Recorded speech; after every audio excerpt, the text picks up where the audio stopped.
One extreme to the other. Yeah. Sorry. Call the meeting to order. This is the October 29, 2019 meeting of the Town Plan and Zoning Commission for the Town of Fairfield. First order of business is bills and communications, the meeting minutes from October 15, 2019. May I have a motion? Move to approve. Motion to approve by Commissioner Francis. Second by Commissioner McAleese. Any comments or questions on those? I found nothing irregular. Nothing irregular, no corrections. I didn't either. Okay. All in favor, say aye. Aye. Any opposed? Abstentions? The minutes are adopted unanimously. Next is 1073 North Benson Road, request of Fairfield University for 100% release of a $282,070 bond for improvements regarding the Dolan School of Business. Yeah, Mr. Chairman, this is the bond for the recently completed School of Business. There is an email memo in your packet from our engineering department concurring that all the bonded improvements have been completed. So we're therefore recommending its 100% release. Very good. Thank you. I did see that in packet. Anybody have a Move to approve. motion to approve the release by Commissioner Noonan? Second. Second by Commissioner Corcoran. No further comments. Yep, no further comments. We have a note here from Ms. Pooley recommending the 100% release, and I don't think that there are any issues. Okay. All in favor, say aye. Aye. Any opposed? Abstentions? Okay, the bond is released unanimously. Next is 1073 North Benson Road, request of Fairfield U for 100% release of a $212,530 bond for improvements regarding new student townhouses. Again, similarly, this is the recently completed townhouse project. There's 2 townhouse buildings in the new maintenance facility that were built. You may recall there were 3 townhouse buildings. They only chose to build 2 at this time. They may next summer build the 3rd, but at this point 2 are up and running and all the site work is done and completed, and engineering concurs and recommends 100% bond release. Excellent. Thank you. Move to approve. Motion to approve by Commissioner Noonan. Second. Second by Commissioner McAleese. Okay. No further comments. Same. Okay. Anyone else? Okay, we have the email from Ms. Pooley, and staff recommends release. All in favor, say aye. Aye. Any opposed? Abstentions? Okay. Bond is released unanimously. Next item is old business, 936 Asko Hill Road, and I will recuse myself. Turn it over to my vice. It would be Mr. Corrigan, it would be Mr. Elliott's turn to sit in place of Mr. Wagner. And Donan, are you up to speed on last? Asko? Yeah. Yes. Okay, very good. So the Country Club of Fairfield is seeking to replace its clubhouse, pro shop, and cart storage facility. The existing clubhouse is 57 years old, and the kitchen and mechanical systems have become functionally obsolete. The new clubhouse will meet all current building code and ADA requirements. The current clubhouse is 15,096 square feet in size, and the new proposed facility is modestly larger at 18,909 square feet. The existing freestanding pro shop will also be replaced with a facility for golf cart storage underneath. This proposal will connect the facilities to the sanitary sewer and eliminate the existing septic systems on the site. There was a wetland permit granted by the Conservation Commission in August. This proposal complies with all of the AAA zone criteria for setback, building height, and lot coverage. There are 116 parking spaces presently, and there will be 116 spaces upon completion, slightly reconfigured from its current form at the same number of parking spaces. The relevant standard considerations for a special exception are as follows. Is the location, type, character, and size of the use of the buildings in harmony with and conform to the appropriate and orderly development of the town and neighborhood, and not hinder or discourage the use of adjacent property or impair its value? Is the nature and location of the use in buildings or structures such that there is adequate access for fire protection? Are the streets serving the proposed use adequate to carry prospective traffic with provision made for entering or leaving the property without creating undue hazard to traffic? And 4, is the proposed use in compliance with the plan of conservation and development? That is all I have at this point, Mr. Chairman. Do we have a motion Move to approve. Oh, you Oh. raised it.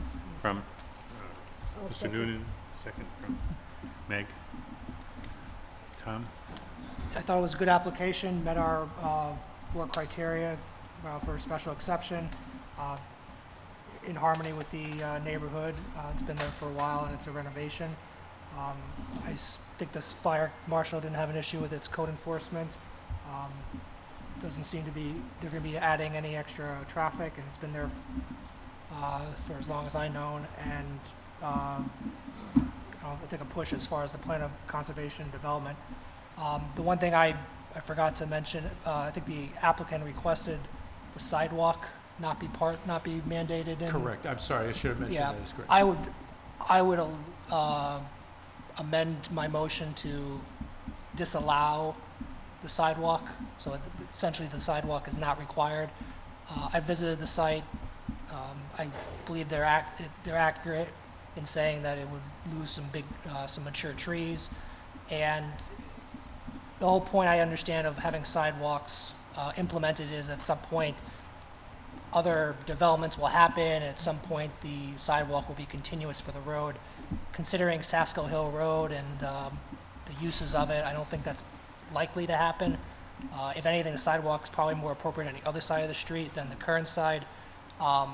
So under these circumstances, I think an exception is warranted.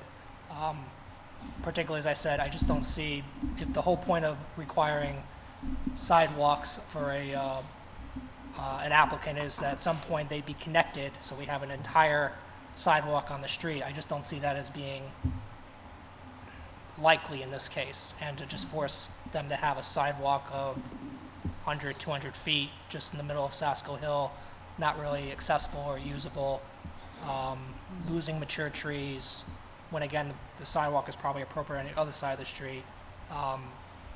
I'd move to approve with the amendment that they'd be not required to have the sidewalk implemented. Okay. Meg, do you want to add anything? Yes, I thought it was I would concur with that, and thought it was an excellent plan, and I'm pleased to see that the drainage is an improvement, and the fire chief has approved all the fire safety standards, complies with our master plan, the parking exceeds our standards, so I would plan to support this too. Steve? Thank you. Just for the record, generally it's part of our complete streets and pedestrian and bike access. I'm in support of sidewalks in any sort of development.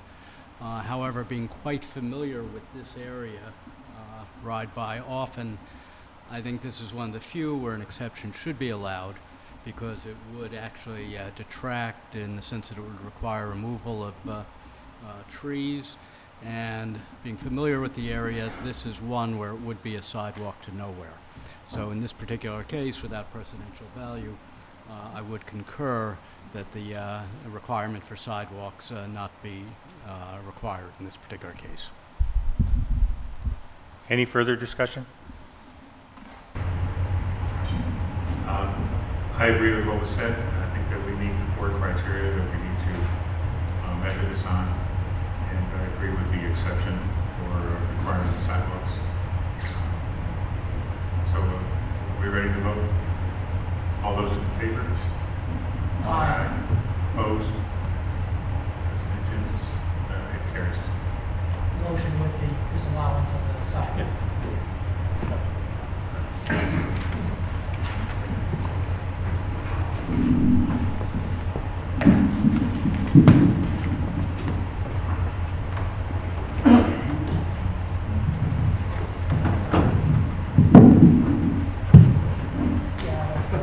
Thank you.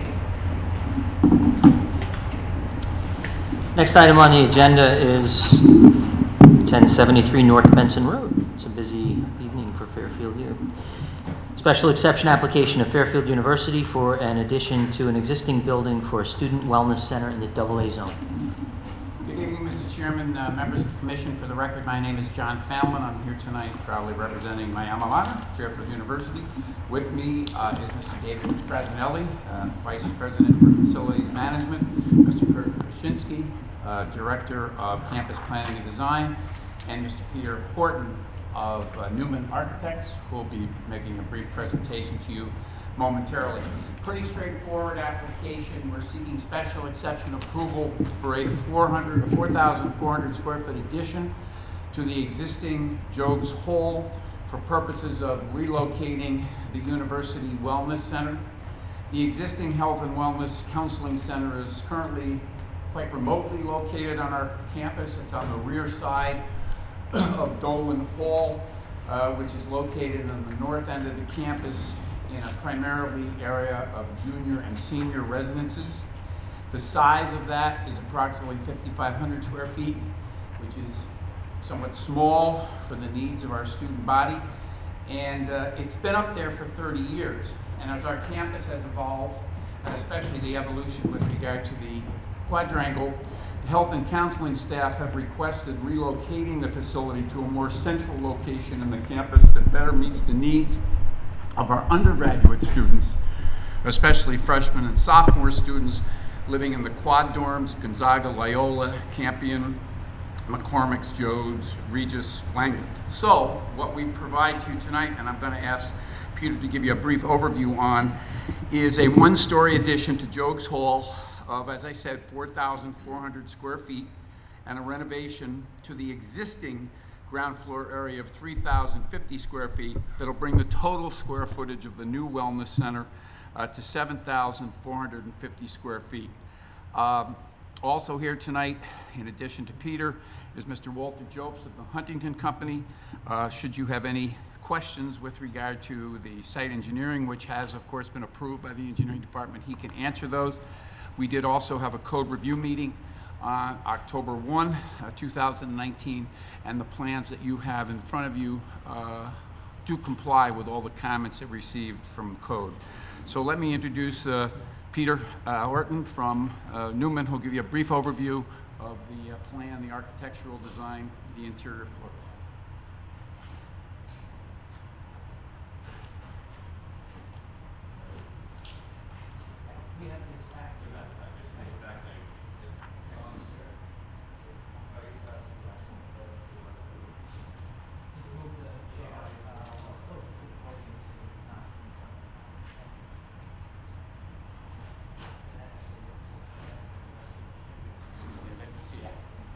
We're good?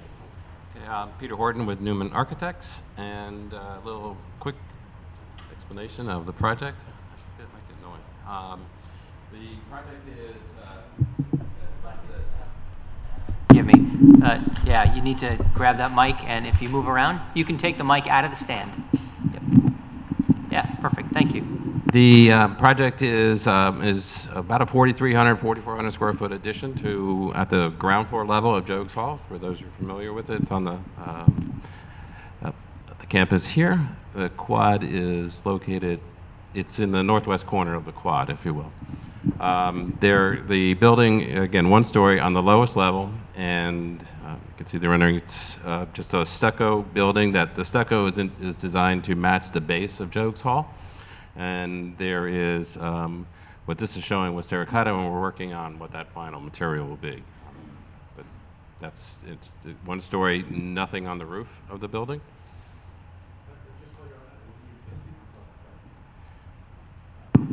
Thanks. The existing Jogues Hall elevation is the way it's going to stay? Yes. That material's... Yes, no changes to the existing Jogues Hall elevation, which is just a brick and stucco. and black frame windows. Okay, thank you.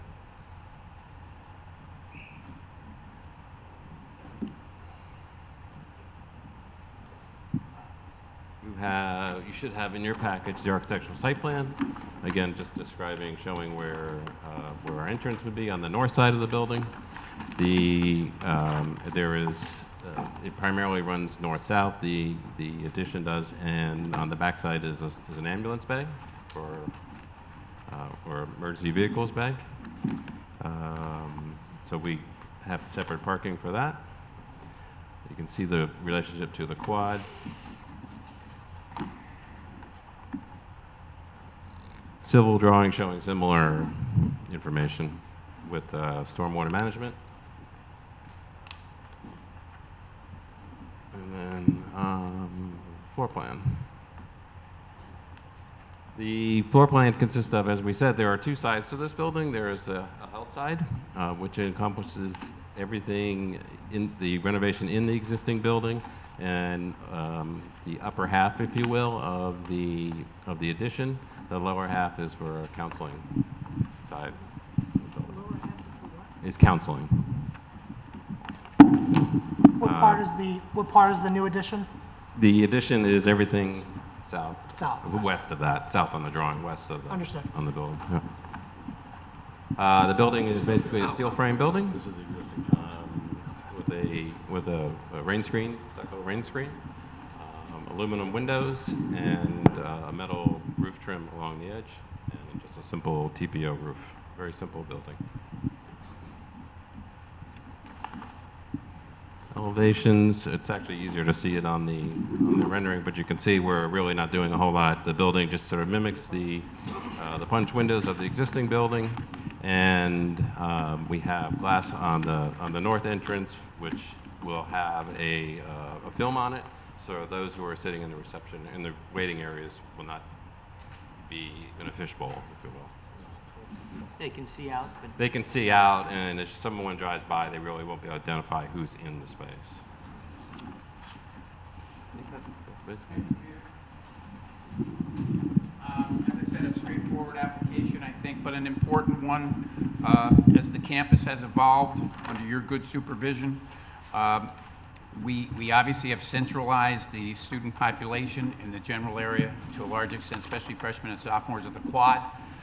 This relocation to a more central location is going to be very beneficial for the convenience and health needs of our students, and it will be unobtrusive, but yet I think very important as a functioning matter in terms of improving this very important facility on our campus. I'll be pleased to answer any questions that you might have. thanks. Does anyone have any questions for Mr. Fallon? No? I don't have any. So thank you very much. Thank you. Does any member of the public wish to be heard on this item? No? Going once, going twice? So I will close the public hearing on this item. You reserve time. Very good. Close the public hearing on this item. Next is 2117-2118. Fairfield Beach Road, coastal site plan application of 2117-2118 Fairfield Beach Road LLC, pertaining to the construction of a single-family dwelling in the Beach District. Thank you, Mr. Chairman. Get a little organized here, if I might. Again, for the record, my name is John Fallon. I'm the attorney for the applicant and property owner, 2117 Fairfield Beach Road LLC. The managing member of that LLC is Mr. Don White, who is seated in the front row, along with his wife, Shannon. A little background about Don. His service in this industry goes back 40 years. He's got a lot of experience over 4 decades in home construction. For over 30 years, the company is a very highly regarded one that's really established a very impeccable regional reputation for new home construction and renovation work.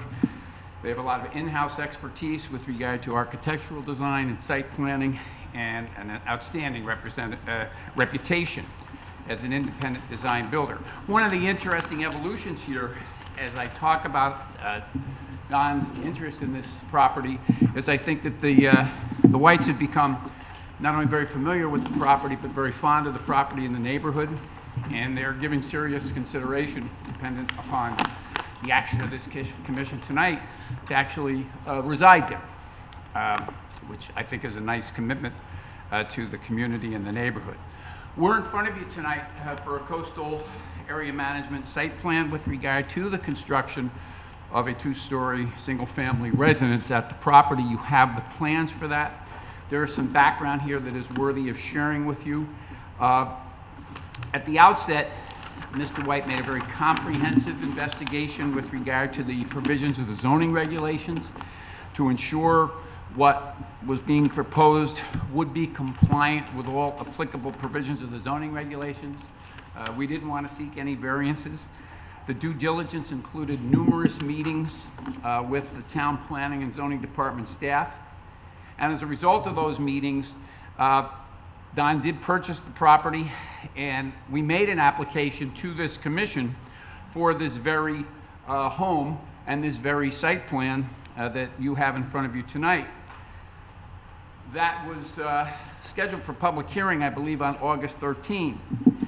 Prior to that time, and consistent with what's in front of you tonight, as I said, we had confirmed repeatedly the compliance of the proposal with the zoning regulations, and indeed in your package as Exhibit A, you have a coastal area management site plan review by Mr. Biankowski confirming that the proposal was consistent with all coastal use policies. You also have in your material as Exhibit B an email from Crystal Kallenberg dated May 24th, 2019, confirming that the DEEP found, quote, no inconsistencies with the proposal with regard to the Coastal Area Management Act. So what happened on August 13th?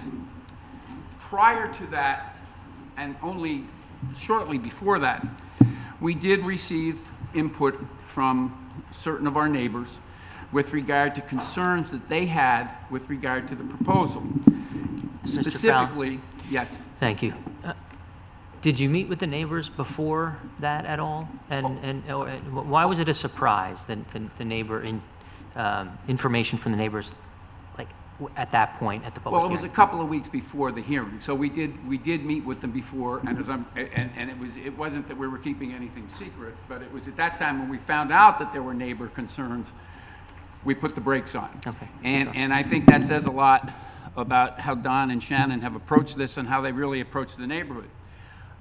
Basically, the concern was on the part of the neighbors how the house might impact views that existed from their property. And I will address that further during the course of the proceedings. But what we did do in order to accommodate the input that we received and the requests that were made is we did modify the plan in order to address the concerns that were expressed. But in order to do that, we had to apply for variances to the Zoning Board of Appeals. One thing we needed to do, if we were going to move the house, was a street setback variance. And also due to the shape of the lot, which you can see is narrow as it narrows towards Fairfield Beach Road, the movement of the house, some 13.5 feet north, required a variance of the side yard and the sum of the side yard setbacks. This modification pleased one of our abutting neighbors, and their attorney sent a letter into the record to ZBA thanking us for the consideration and endorsing the variance request. Our other neighbor to the other side, who's represented by counsel, who's here tonight, didn't approve. And after consideration at its meeting on October 3rd, the ZBA voted 3 votes in favor, 2 opposed with regard to the granting of the variance, which, as you know, under state statutes, which requires a supermajority, the variances failed because we didn't get 4 votes. We got 3, not 4. It was interesting, bringing us back full circle, that the articulated basis of the 2 board members who voted against the application was that they couldn't find hardship to support the variance when there was evidence in their record that there was a compliant plan that complied with the zoning regulations that would allow for the construction of the house. Yes? So your interpretation of the decision, very simply, is that the no votes were because there could be compliant application that was made. A home could be built within the regulations as they exist. No variance is necessary to develop the lot. Right. And therefore no hardship, so no votes. That's that was exactly what was articulated. I think there was sympathy on the part of especially at least one board member for what we were trying to accomplish and the support that we had from the one abutting neighbor. But at the end of the day, the two who voted against felt just what you articulated. Where's the legal hardship when I have evidence that there is a compliant plan? And that's the plan that's in front of you that will work. So we're back here. And I just wanted to give you that background. Now let me talk a little bit about... Quick question for you, I'm sorry. Yes. This compliant plan, is this the one essentially that's before us today? It is the same plan. Okay. It's the same plan that was in front of you before being withdrawn August 13th, and it is the plan. It is the plan. It's Okay. the compliant plan that was reviewed with the Planning and Zoning Commission staff, was reviewed by the DEP. It is the plan. Thank you. All the other plans, it's water under the bridge now, but what we did with the ZBA app was we moved the house 13.6 feet towards Fairfield Beach Road.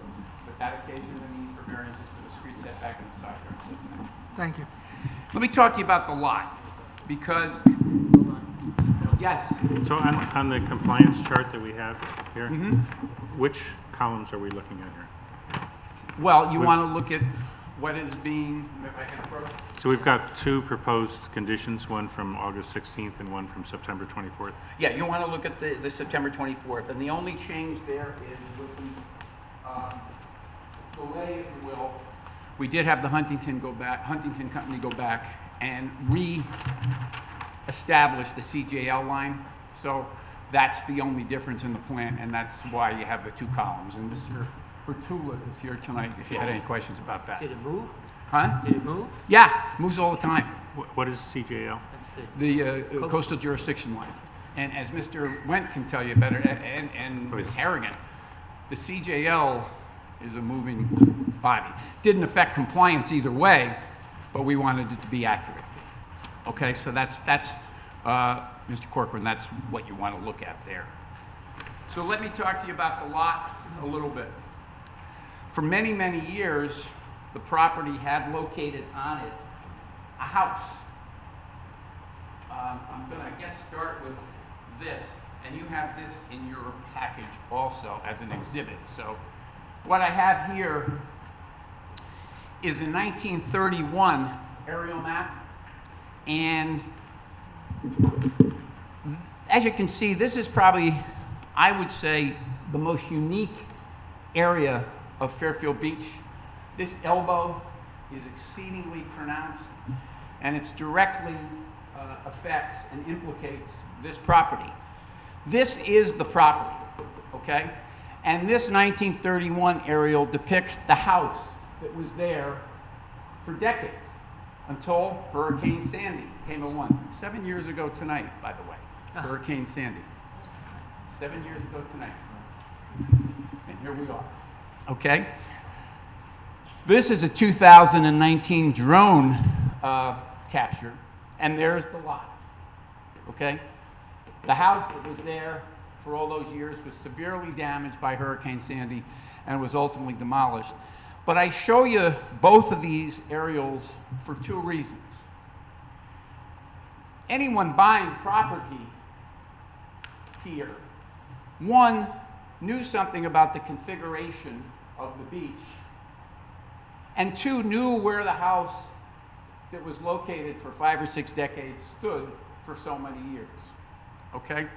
And I would also assume they knew that at some point in time, beach property being what it is, something was going to be built on this lot.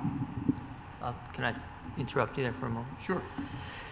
So, on the bottom, the drone capture, right? That's a vacant lot, right? That's the lot. With the house demolished, right? That's the vacant lot. That's the lot right there. Okay. So can you point out to me in rough terms where the new home would be built in accordance with the regulations and all the setbacks? Yeah, I can. I think the best thing to do is Looking at it.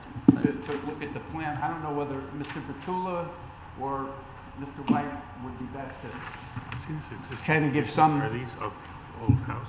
But I think if you look at the survey, I think if you look at the survey, that's the most accurate way to present that. We'll leave Yeah. these exhibits. No, I understand. I'm just trying to get a rough idea from the aerial perspective, because I don't have some of the pictures with me now, but I don't remember seeing that. You didn't submit that before, This is did you? submitted, this is new. Right. Correct. So just how far does it jut out when it sits out? If it were to be built, how far would it sit out in front of the other homes? The question, Don, like for the record, the question, Don, is using the drone capture as an estimate matter, where approximately, based upon the survey that's been submitted, would the forward portion of the house be? Relative to the other homes? Yeah, what sort of water frontage or water face here? So if I'll just use your pen here. So what And it's just gonna- to identify yourself for the record. I'm sorry, Don White. I'm the property owner. So if you're looking here at the previous structure, what we've done is that we have You guys can come over. You guys can come over here. We've Yeah. brought the rear wall to the same point. I think we're a few inches. Everything's tight on the lot, right? So every few square inches is precious on a lot like this. So we've brought it to essentially the same point on this end here. I think we're a few inches shy of that, maybe 6 inches or so. And then it angles a little bit different. So I think we're about 3 feet off of that line. We're on that far talking side. a few feet in one direction or the other. Yeah. And that 1931 aerial, right? Is that approximately where the home that was washed away by Sandy sat? That is the home. The same, that is That's a the true same area. position? Yes. Okay. So from 1931 all the way to 2018, it looked 12. like that. Well, in 2013, when was? 12. 2013, forgive me, 7 years minus, no, 2012, 2012. 2012. Forgive me, 2012, okay. So that's, When Go was ahead. the house demolished? 2013, And just is 2012, 2013. and currently is It's vacant lot. yeah, okay. I have a question too, John, while you're there. yeah. Yes, sure. The drone capture. Mm-hmm. The drone capture. Yes. This on? Oh, there we go. Are there two lots there? Isn't the lot adjacent to it, the one east of it, or to the right in the photo? Isn't that vacant also? No. I could have sworn I saw a foundation there. What's this concrete foundation on the drawing? Is that This is our lot. Yeah. Okay. And then which is the Lafredo property is here. So I don't think so. Yeah, on the site, I think on the site plan here, to the, Like at the top of Is the it page, north? where it says concrete foundation? I it's thought. actually going to be to the east. On Yes. The top of the site plan, but to the east, it says concrete foundation. I thought when I went out there, I saw some remnants of a concrete slab. Yeah, that's now the house. Oh, Oh, there's a house there now? It's been built. Yes. Oh, Yes. okay, it wasn't last time I was out there. And you know, as long as we're having this conversation, I think we might as well, just so we're not being cute, you received last week an email from attorney Cursadin, I'm sorry, Kevin, who represents the adjacent neighbors, the Morrisons. And it's relevant, I was going to deal with this in the rebuttal because I don't like the provision, but since you already have a memo, I think it's important because one of the foundations, I think, here for your consideration is the whole interpretation the counsel, on behalf of his clients, would have you give Microphone. Yeah. to... Just hand it over. He'll pass it down. I Please want use you your to mic. have it in front of you, that's all. Then wait. You fail. You don't trip, please. And please use the microphone. Yeah, that's a good question while you're waiting. The existing conditions, if the home was demolished in 2013, on the site plan there is a column that says existing conditions, and that provides data Right. as if a home was there. Is that data relative to the home as it existed previously? At the time of the adoption of the regs. I got you. Exactly. That's it. And that's why, for example... of the regs? At the We're- time of the adoption of the regulations didn't exist until 1955, No, 56, 1989. 89. Okay, so let's talk, is these making their way down here?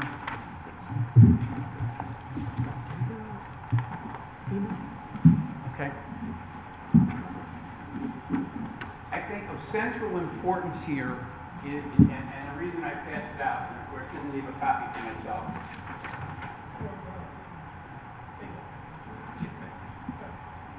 If you look at section 11-12, ultimately you're going to be in a work session with your staff. Don't listen to me.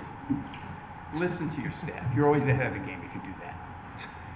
But there's never ever been a variation of the interpretation of this regulation since its adoption in 1989 when it comes to establishing what the setbacks from Long Island Sound for a building will be. And what it says, and I won't read the whole thing obviously, but I've underlined the salient part. The minimum setback of buildings and structures from Long Island Sound shall not be closer than the front wall of the building existing as of the date of the adoption of these beach zone regulations facing Long Island Sound, and that was in 1989. Or if a vacant lot. And then it goes on to talk about if it was a vacant lot at the time of the adoption of the regulations. No, that's your interpretation. That is definitely my interpretation. And it's been your interpretation. Those words don't It's been your interpretation and your staff's interpretation since this regulation was adopted 20 years ago. Right. And I'm just pointing that out so you understand when I keep hearkening on the fact that we were, and Mr. White was very careful to assume what he was proposing was zoning compliant and had numerous meetings with staff, that we were relying on, I think, respectfully, the rather explicit language here, because the only way you can read this as a matter of construction is that if there was a house on the property, and that can be documented, and we have the 74 survey right here, at the time of the adoption of the regs, then the setback from Long Island Sound is measured from the front wall of the building facing the sound as of that date. So- And the vacant lot only comes into play if there was no house on the property as of that date. Okay, so, and it might not be applicable, but I'm going to ask you a hypothetical. You have a house on a plot of land. This, nothing to do with Long Island Sound. Regs get adopted. The house is non-compliant, right? Right. If you do renovations to that house, then you've got pre-existing non-conformity. You don't have to comply with setbacks. You make the renovations. If you demolish the house and you build a new house from scratch, then you must comply with the regulations as they exist. Right. When you build the new house, right? And that's counsel's second argument, which I can get to as well, but that's also misplaced because counsel cites you to section 2.10. And what 2.10 says is that no non-conforming building structure or non-conforming portion thereof shall be reconstructed or restored after damage by fire or other casualty unless, and if it's more than 50%, you have 6 months. That's totally irrelevant to this situation. Where that would be relevant, okay, was if we were looking to rebuild a non-conforming structure.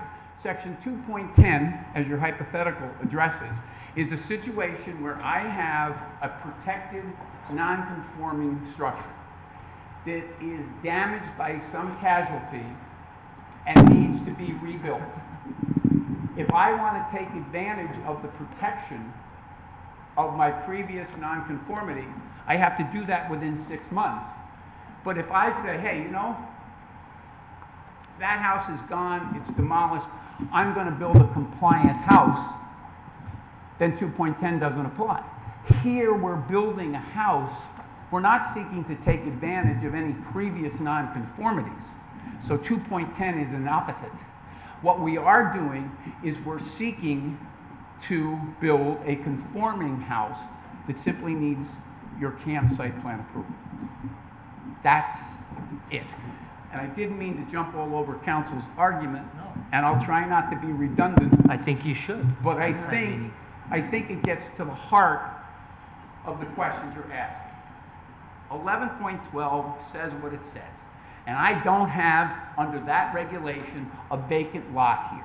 I have a lot that had a house on it as of 1989, and I am conforming my setback to Long Island Sound to the front wall of that house facing the Sound. And I'm protected under, that complies with the reg.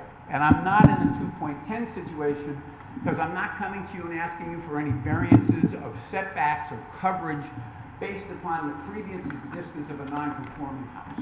So the reason that the hypothetical with respect to any other house, not in land that's governed by the Sound and so forth, is that this one is. And you have a specific code section here which fixes the setback for those parcels as of the date that that was adopted. And so your argument is that notwithstanding this house, this storm, or any other storm, or 50 years in the future from now, so long as the regs didn't change, the setbacks for that piece of property were fixed in 1989 when these were adopted. The setback to Long Island Sound. Yeah, the setback to Long Island Sound Correct. was fixed in 1989 when these regs were adopted. And that was done for a reason, equitable and legal. And that's all we're talking about here. And without getting further into your hypothetical, if somebody came to me with a non-conforming house, non-conforming to coverage, setbacks, Use the mic. and non-conforming to coverage, setbacks and whatnot, that had burnt down, and they said, Mr. Fallon, we want to rebuild that house right where it was. I'd say, well, 2.10, we better get started. But if they come to me and you said, you know, we didn't really like the way the side yard was up, we just want to build a new house, but let's have it conform to the regs. 210 has nothing to do with it, and that's the situation here, because we're not asking for the benefit of any non-conformities. We have a totally conforming house, and again, don't listen to me. Ultimately, ask your staff, because they've been very familiar with this application. Mr. Noonan. 1112 is an either or, though. It's not as if it's either A or B, whichever is lesser, or whichever is greater. It's either this or that. Yeah, you either had a house with a wall facing Long Island Sound as of the date of the adoption of the regs, and if you did, then that's the setback. Or, if you didn't, then it was a vacant lot as of the time of the adoption of the regs, and that's where you apply. Because if you don't apply that as of the date of the regs, you literally hit both of those prongs. I'm sorry, I just didn't. If you don't apply the date of the regulations to both prongs, then if it's just, I don't remember council's other memo. I saw it, I read it, and I don't exactly remember it, but I think he's saying this should be read as either you had a building at the time of the regs, or you have a vacant lot now. Correct. But that would, in this case, it would apply to both. This application, the premises would apply to both prongs. You had a building at the time of regulations, but it's now technically vacant, so it's kind of... You need to say yes, because he's supporting your argument. Because it couldn't apply to both. You couldn't have it both ways. Yes, I never, when Chairman promised me, if that's what you're saying, then yes, but I was a little confused.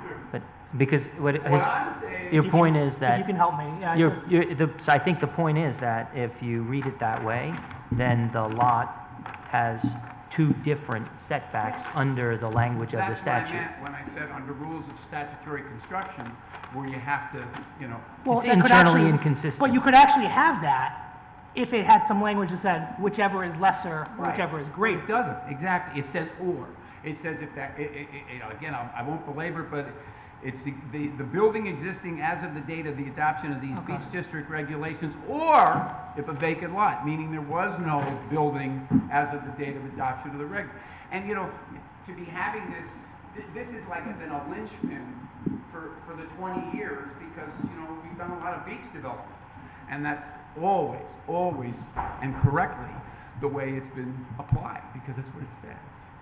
So I'll try not to be too redundant in the rebuttal about that, Yeah. but I think it's important, obviously. I just assume, and I don't know this, and I suspect maybe you don't know this either, but if the commission doing the zoning board of appeals was saying, the people who dissented saying that there was a compliant lot, they must have been applying Oh. your interpretation. I assume they were. I assume, I mean, it's an inference, I guess, but. The issue of 1112 that we're talking about now was explicitly joined at the ZBA hearing. Our counsel made his remarks, I made the same remarks I made tonight, and at the end of the day, the two commissioners, the two board members said, hey, you have a compliant plan. I don't know what it means, but it's. Yeah, it is. But that, I think, Is that in the record, oh, yes. the denial? Yes, I mean, it's certainly in the tapes, but I mean, it's. No, No, I no. don't mean in that record, I mean in our record. You are arguing that, you have said that, but is the denial of your ZBA application in our TPZ record for this application? It is by reference, but you may want staff to actually supply you a copy with the actual. Yeah, I'd like to see that. I have no idea. And What it's going to show you is no hardship, you know, they are very, very succinct, I understand. okay, but yes, Mr. Wendt can give you that. So Are we I- allowed, so question for staff, are we allowed to obtain and review the record from other administrative proceedings, from other boards in the context of considering this application, if we want to understand better the basis for the ZBA's denial of their application for a variance? Jim Webb for the record. It's an interesting question. I think the answer is yes, but I don't think it's going to matter in this case. I mean, it is true that the ZBA on a 3-2 vote denied the variance application, and that's what the record will show. There's not going to be, unless we transcribed the hearing, there's not Well, going to that's- be an articulated, Yeah, so, you know, you won't see the opinions of the two dissenters, other than they voted. one at a time. Other than that they voted against the motion to approve the application. Right, and so the same way that folks go back to our record to understand our deliberations and the rationale behind the decisions that we make, because we write our decisions in much the same way, there is a record of that deliberation and that decision at the ZBA. And I think it would be important for us to understand whether the ZBA denied the variance on the basis that they thought that this was an otherwise, that they had an otherwise a plan that complied with our regulations. I mean, that would be persuasive to me. Persuasive, yeah, Persuasive. yeah. Can I only say in that regard, and I don't want to look contrary to Mr. Wendt, I think all you need for that is a transcript of the work session, which was relatively brief. The executive session. Because the executive session, because in the executive I don't need to session, see the arguments, that's all. the statement I can represent, but you'd want to see the transcript, was explicit. That I cannot find hardship to support the granting of this variance when I have evidence, because we had submitted the plan you had Yeah, to I show understand. them that there is a compliant plan. Yeah, I understand. I'd like to see that. Mr. Wendt wants to say something. We can do that. We can supplement the record, but I would argue that it's moot, because I can represent that we represented to the zoning board of appeals that it is a compliant plan. Whether Yeah. they agreed or not, Well, I with think. all, with all, frankly, Yeah, with yeah. all due respect to you, that was, you Right. providing evidence for the ZBA to consider in rendering its decision. The fact that a commissioner expressed that as a basis for his or her decision Yeah, we can- I to mean, if act it's- on the if it's- application is a different story. Right. If it's important to you, we can certainly provide that. We'd have to cue up the tape and Yeah. and Okay. confirm. I don't want that. to belabor the point more than we Well, need I to. just want but- to, if I may, speak to section 11.12, if I might. I think it's fairly clear, because you either had a house on the lot at the date of adoption of the regulations or you didn't. Otherwise, the phrase, "as of the date of adoption of the beach district regulations" would have no meaning.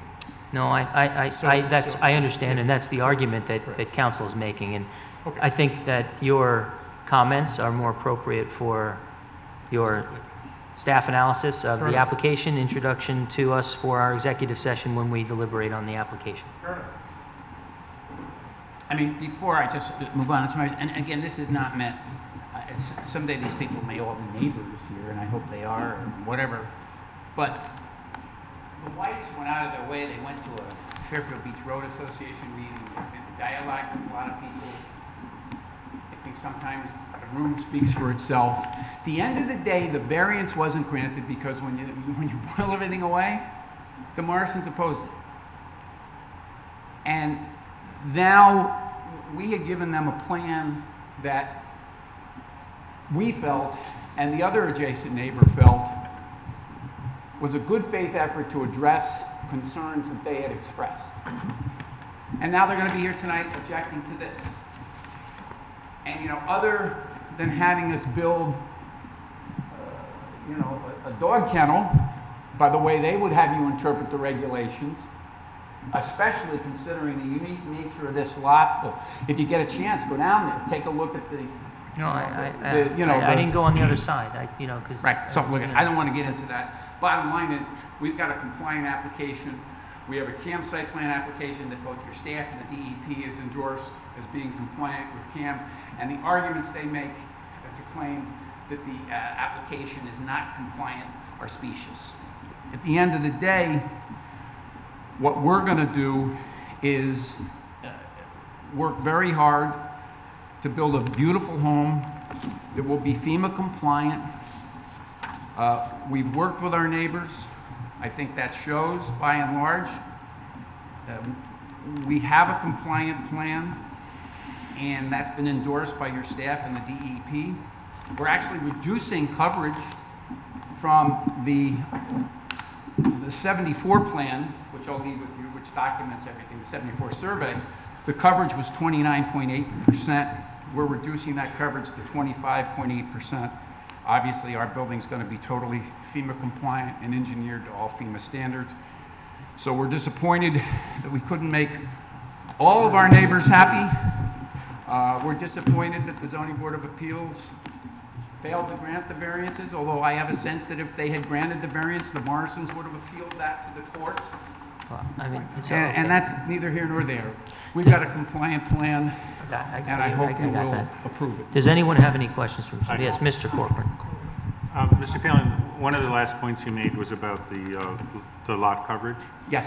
And I see the statistics that the existing condition is a greater lot coverage than the proposed conditions. But when I look at the map you gave us, the new house looks considerably larger than the old house. I'll let, we could have Mr. Biankowski address that, but the fact of the matter is that the coverage calculations on the A2 are correct, and our coverage based upon the CJL and other factors is 25.8%. Okay, please call him up. Mr. Biankowski, Mr. Petrulo. Same coverage. The question is, the calculation of 25.8 coverage and how that was arrived at compared to 29. No, I'm not asking about the percentages, though it's the same question in a way. I'm asking about the square footage that's listed as building lot coverage. Because it shows under the proposed conditions 797 square feet, and under the current 2,077. So the current is larger than the proposed. But when you look at the map and you see the outlines of the two houses, it doesn't look that way. Mr. White would like to address that, please. Again, Don White, the property owner. So the quick answer to that is that the previous home had a garage across the street, and that garage counted into the coverage. We are not building a garage or a structure across the street. So that's the answer. That's a good answer. The existing conditions. Sorry. Right. The existing conditions column of 8/16/2019.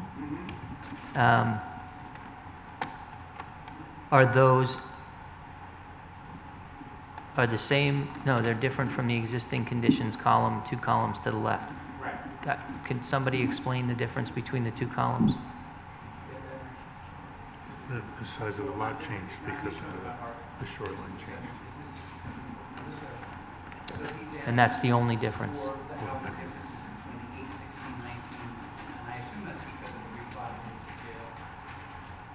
Yes. The areas you talked about, right. from the Huntington Company, You're talking about the areas? Yes, so there's a column to the right of minimum max, existing conditions. And my interpretation of that is of the home that existed before Sandy. And then there's proposed conditions 9/24/2018, which was the revised application, which we're no longer looking at. And then you have existing conditions 8/16/19, which is taking into account the revision to the coastal site jurisdictional line. The area got slightly smaller because a year later, when we did the topography in the back, the coastal jurisdiction line changed, and also the mean high water changed. Gotcha. That's So we just that's- applied that to we just applied that to the lot as if the house had still been on the land. We just Yes, applied, right? That's correct. Yeah. Okay. And then the proposed conditions 8/16/2019 is the application before us, which is the original application that we would have heard over the summer. Yes, correct. So because of the mean high water change, they lost almost 1,200 square feet Yes. on a lot? It's not uncommon, and what made it that much is because of the storms. Oh, But, interesting. Erosion. We can go out every year and Be get different. elevations along a tidal water body. We've seen that. And sometimes it changes slightly. In this Yeah. case, it changed rather, more than slightly. Yeah. Mhm. Yeah. Okay. It's on the elbow. I guess that's the reason, big reason it's on the elbow. Yeah. Yep. Commissioner Levy. Thank you. This may require Mr. White. I'm wondering if on the 2019 drone capture, if you could point out to us where approximately the beachfront wall of the proposed dwelling would be. Again, Don White, property owner. I'm sorry, can you ask your question again? Yeah, on the current picture, which shows the vacant lot. Right. Are you able to show us approximately where the beachfront wall would be on that photo? Well, that was my intent before. I mean, if you could somehow sort of transpose, you can see the line here of the existing house, how that was positioned. We're essentially putting this corner in the same place, except I think it's towards the road, another maybe 6 inches, but it'll appear close to that. And then this end, this opposite corner is about 3 feet in from that. So if you could, I don't know, but probably in this area, sort of in here, and over to here, something like this. Across here. So that's where it would be relative to the existing houses Yes. abutting. Yes, that is Thank you. correct. Anyone else have any other questions of the applicant? Commissioner McAleese? Yeah, I'm trying to understand this chart now. I was reading the wrong column. I didn't, the proposed conditions for setback from one side property line, 5 feet required, you have 2.4 feet. So doesn't that make it non-conforming? Which column are you in?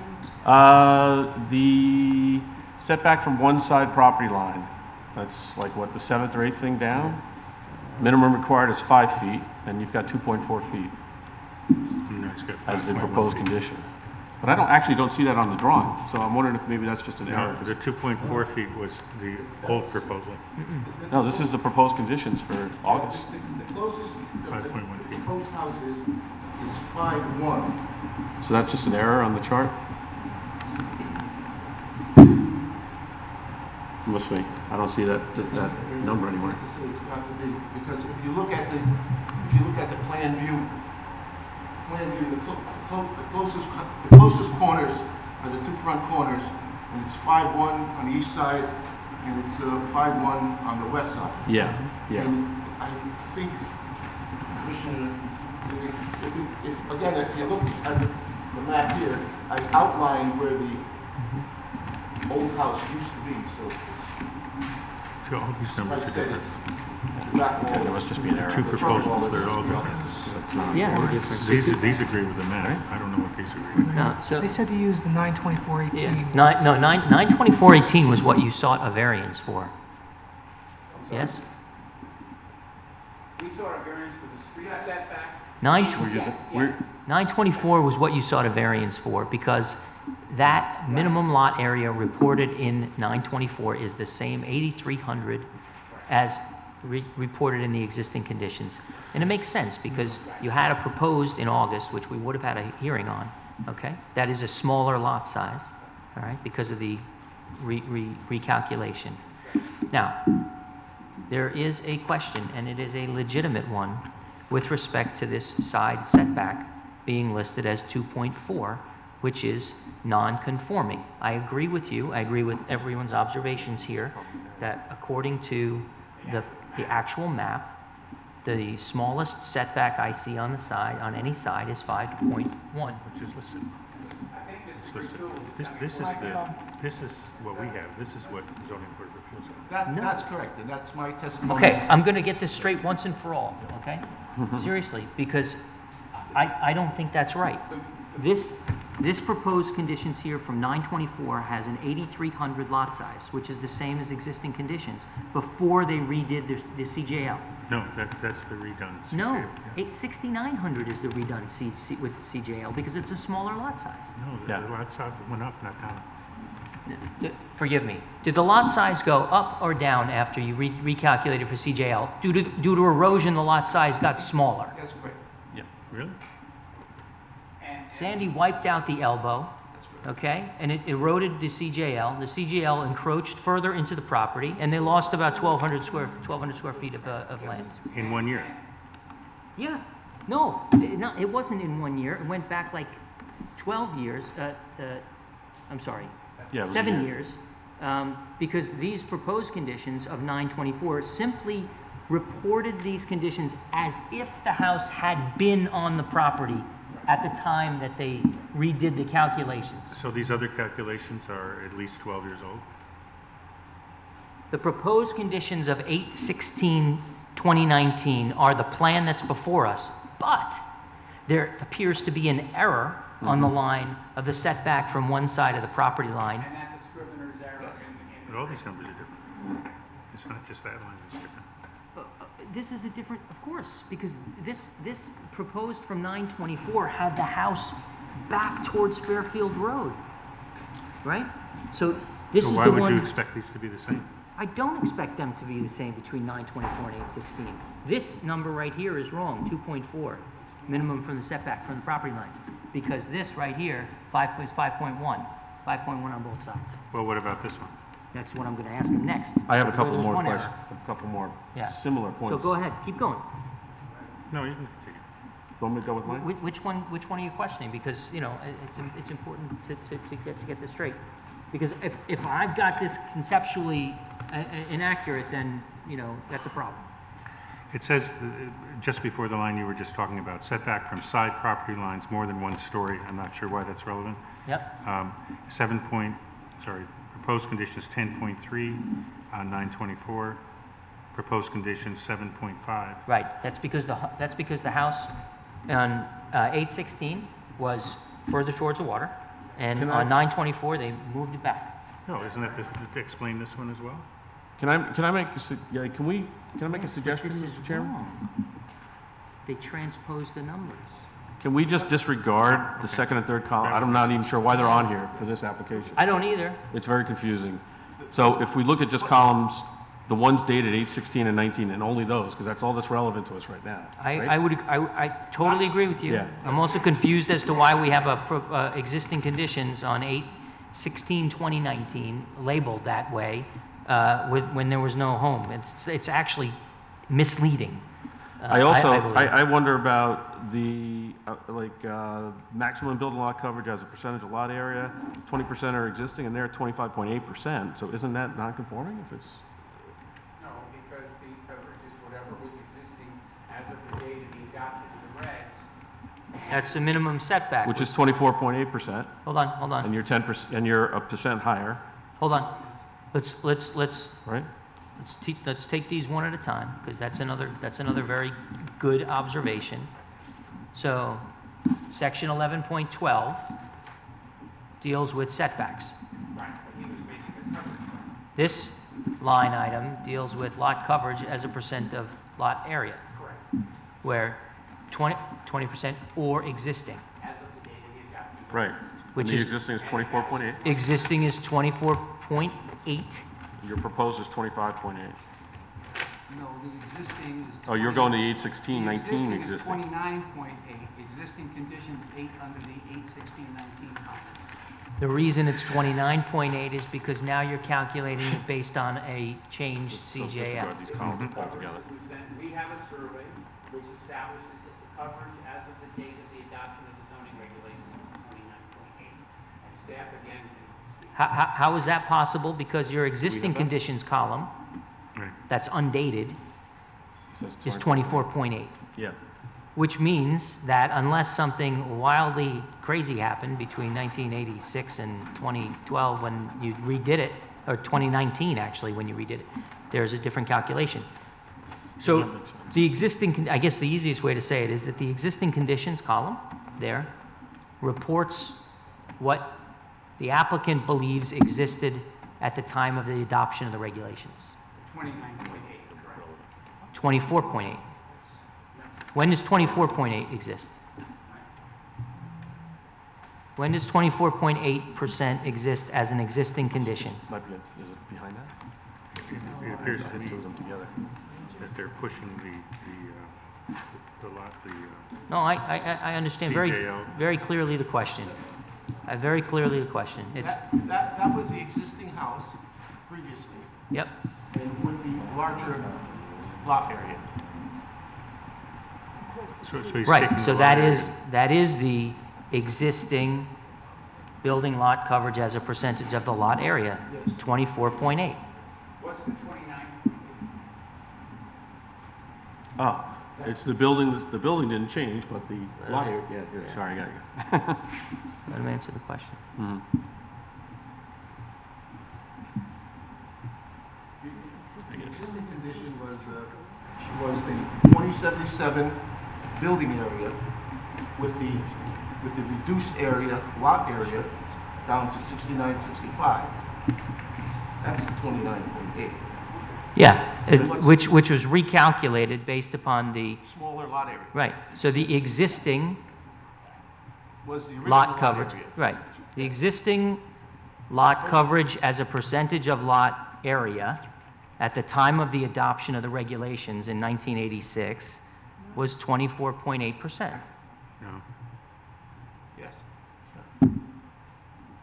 But Okay, I see. if you take the house that existed as of the date of the adoption, You got to use the microphone. if you take the house that was existing as of the date of the regs established by the survey, and you apply that in terms of the lot area, which we know to be the case now, that's how you get to be the 29.8, Yep, which is how it's being interpreted. which is not how it existed as of the date of the adoption of the regulations. Because the land was different, but the house was the same.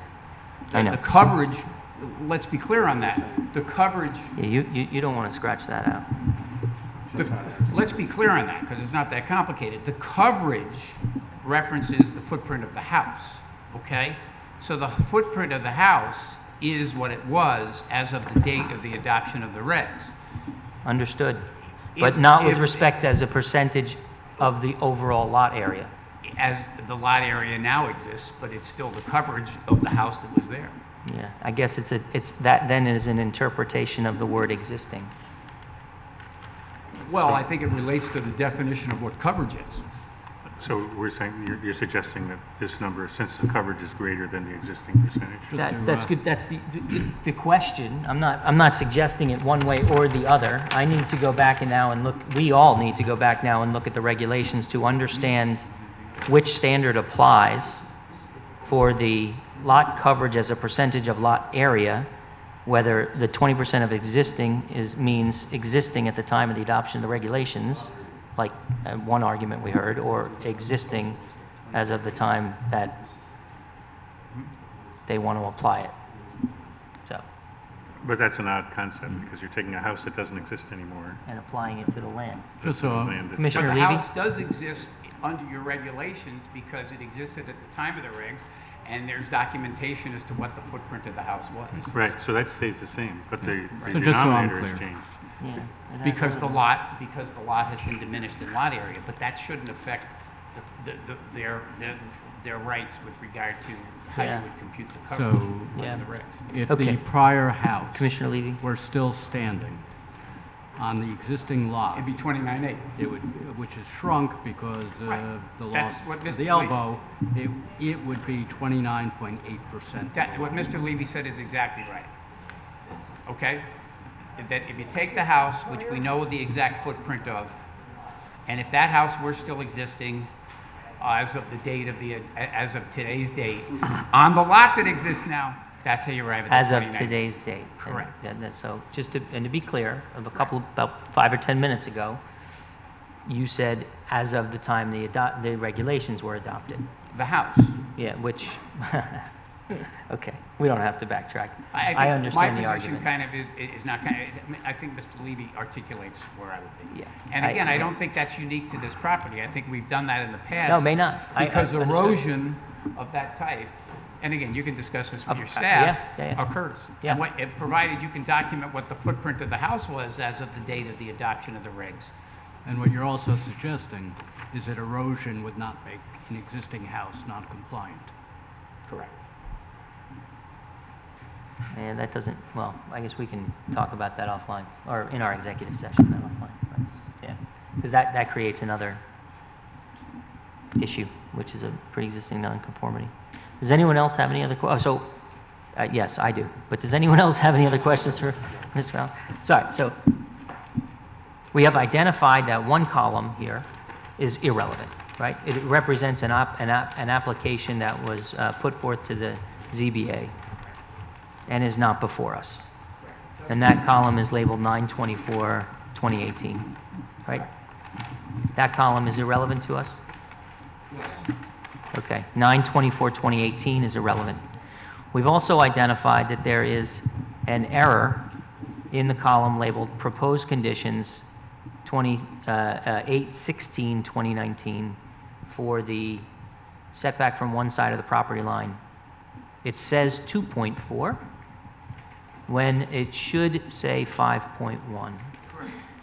And I believe that number was transposed with the other column, but it's immaterial. Correct. Okay, so we've got that error. Now, I'm still wondering whether the column existing conditions 8/16/2019 needs further explanation in some way on the map, right? Because I don't think that's clear. But I'll leave that to your discretion. I do believe that you need to submit a revised map and site plan, which includes accurate data and does not include irrelevant data. Okay? This is going to get filed 10 years from now. Somebody's going to go pull this map, and there's going to be proposed conditions, September 28, proposed conditions. It's like, right? So I'm asking you to refile a revised map with corrections.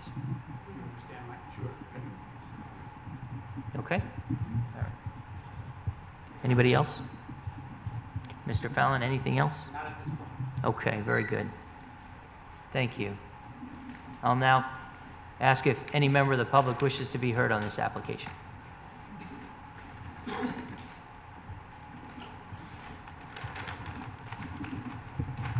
Good evening, Mr. Chairman, members of the commission. My name is Kevin Crusaden. For the record, my office is at 3 Lafayette Street in Milford. I'm here on behalf of the owner of 2123 Fairfield Beach Road. I do have something, you may have it already, but it's slightly changed from what I had emailed out last month or a couple weeks ago. I can pass it along. Thanks. You provide a copy to Mr. Fallon? I had given him a copy, I had emailed him a copy of this earlier. Not today, but it's the same Not package today, that had been but you sent out. previously served on him a copy. He's seen this information. And, Okay. Yeah. Yeah, you sent me a few weeks ago. It's got the same thing. I deleted some of the information from it. Well, then you should give him a revised I can copy. give him- Yeah. Yeah. That's fine. Thank you. Just hand it to staff and they'll pass it around. Thank you. Matt, what's his last name? We're going to see it right now.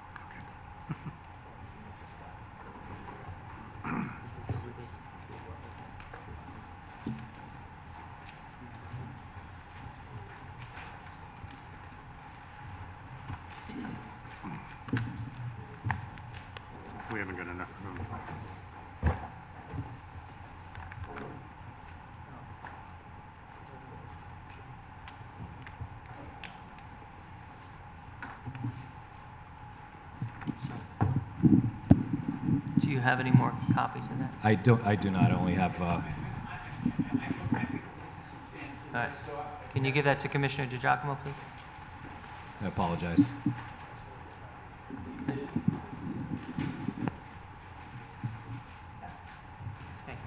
Thank you. Please go. I've passed out a package of information. The commission has already hit on a variety, a substantial amount of those points. I'm not going to reiterate all of them. I'm here to answer some questions. I do want to highlight a couple of things. The supporting materials with it support, the documents with it support the information that I've included in the memorandum. I think that the commission has highlighted one of the issues with this application, and that's the fact that the applicant has on the site plan an existing conditions column as if the house was still there. The house was destroyed in 2012, was demolished in 2013. There's the demolition permit is part of that package when the house was removed. And I think the fact that the existing conditions column is there has led to a lot of confusion, and it's also, respectfully, I understand why they did it, but I also believe it's misleading because there is no house on the lot. It's a vacant lot. I'd say in my memo, your regulations do not define vacant lot. However, the assessor has it assessed as a vacant lot. I've submitted the assessment cards. It's been a vacant lot since 2013. There's been nothing on it. There's been no coverage on it. The regulation 11.12, even if you look at it, and I disagree with it, and I'll talk about it in a minute, but even if you look at it in a light most favorable to the applicant, it does not apply to anything but, even under his argument, at least as I understand it, the setback to Long Island Sound. It doesn't apply to side yard setbacks. It doesn't apply to coverage. It doesn't apply to anything else other than that front yard setback. So if the application is not conforming with respect to any of those other aspects of the proposed structure, then it's not compliant with the zoning regulations. Do you have a question? Thank you. If you want to finish your argument with respect to 1112, just do that. Well, and then that's we'll get that's some just questions. one point. But my reading of 1112, I submit to the commission. There's another reading of 11.12, and I understand the confusion of it. So then, can you just talk to us then about this observation? It's a good word for it. That Commissioner Noonan made. That to read this as you are proposing means that both disjunctive portions of the regulation applies to the lot at issue. And by that, I mean the front wall of a building existing as of the date of the adoption of these regulations facing Long Island Sound shall have the setback as it exists at that point in time. Or, as you argue, if it's a vacant lot at some point in the future, 2013 on, then the setback shall be something different. Right. How do we reconcile interpreting the regulation as you argue? As I'm proposing it? Yeah, without falling into that internal inconsistency and quagmire. I have two reasons for it. Number one, I've been, especially with houses on the shoreline, when towns consider changing their zoning regulations to allow an increase of height in order to comply with FEMA regulations or other aspects of the regulations, they typically have language in those regulations that prevent the existing houses and structures from becoming non-conforming. So that is one possible reason why that language is in there. Secondly, I read that or if vacant, not in the future, but or if vacant at the time of the adoption of the regulations, or if it's a vacant lot in the future. And I read it that way because zoning works towards eliminating nonconformities. That's one of the basic goals and elements of zoning, is to eliminate all nonconformities. So to that point, I respectfully disagree with Attorney Fallon's argument that section 2.10 does not apply here. It clearly applies to, it doesn't, I don't know why it wouldn't apply. I'm having a hard time understanding why it wouldn't apply.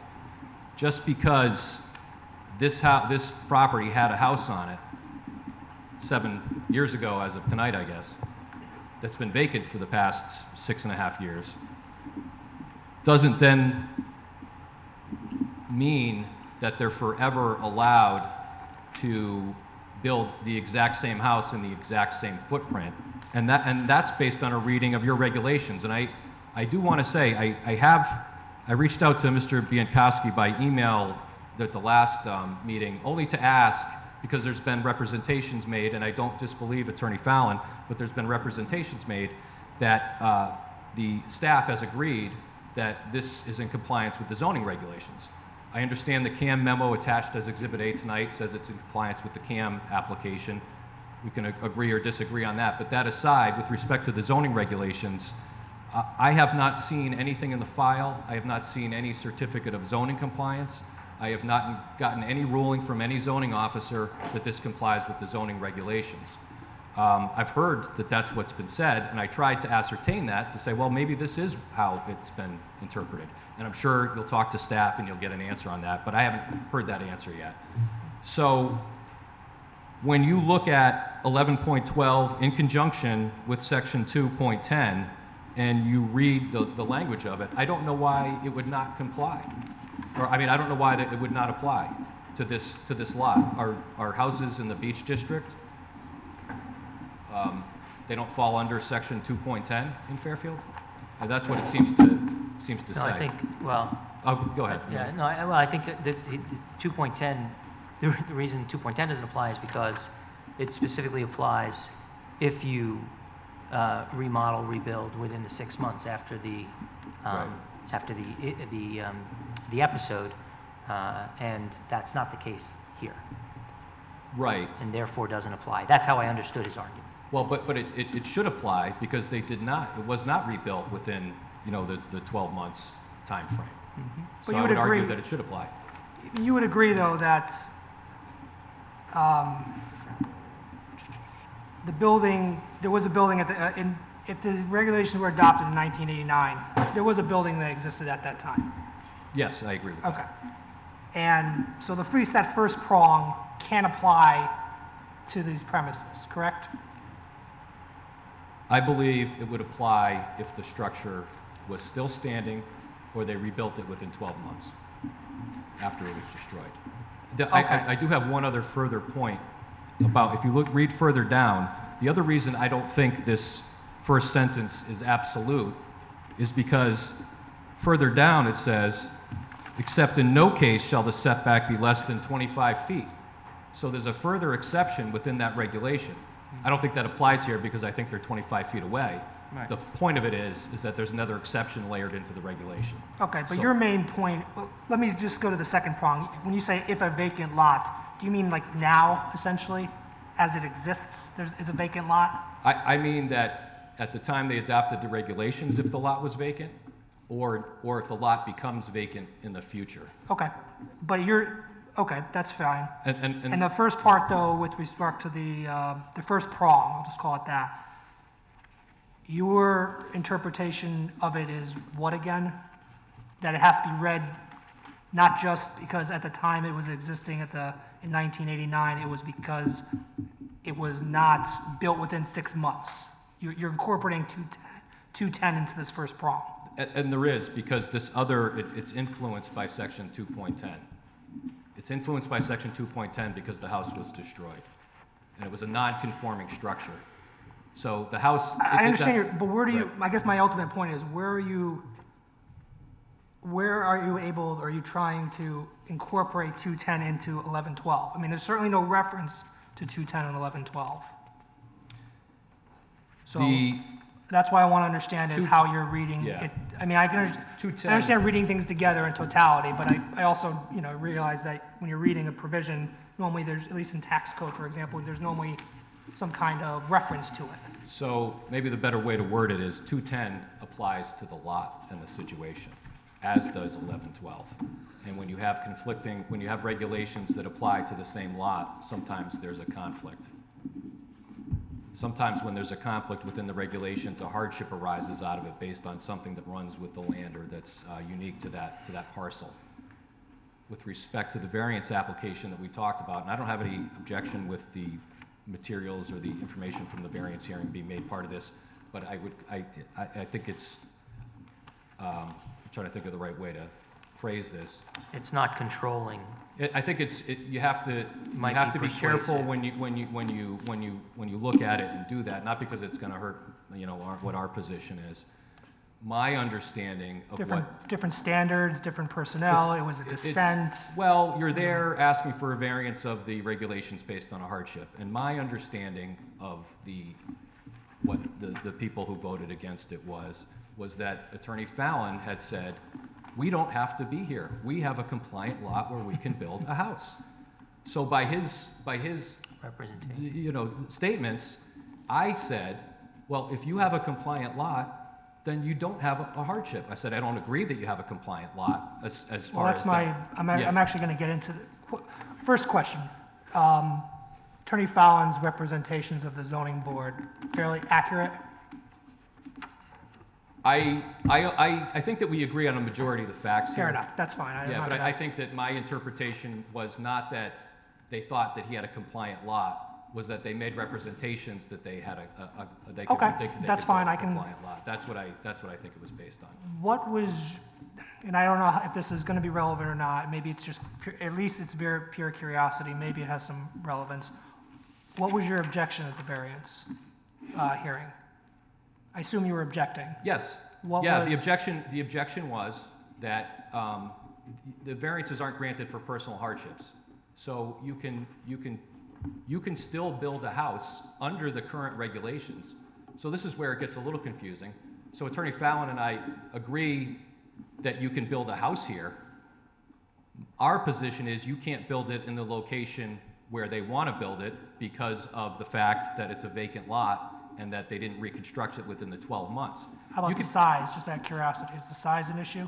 The size, I looked at the size as far as minimum requirements, and you could build a house within the corner to corner and setbacks that comply with your minimum size requirements. So the fact that they don't like the size of the house, or they call it, it's going to be a dog kennel or whatever the terminology was, is you can build a house there. So my argument was you have no hardship because you can build a house there under the current regulations, corner to corner, not the house you want. Okay, no, I'm just curious. I mean, to be more curiosity than anything else. No, I think it's a fair line of questions, and it is helpful in the sense that they didn't necessarily make a determination that there was an otherwise conforming plan before them.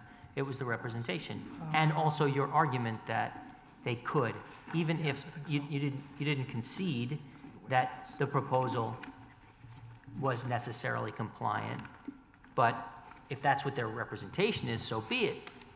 You could build a compliant single-family home consistent with the regulations. It just might not be as big as they want it to be, and as a result of that, no hardship. That's correct.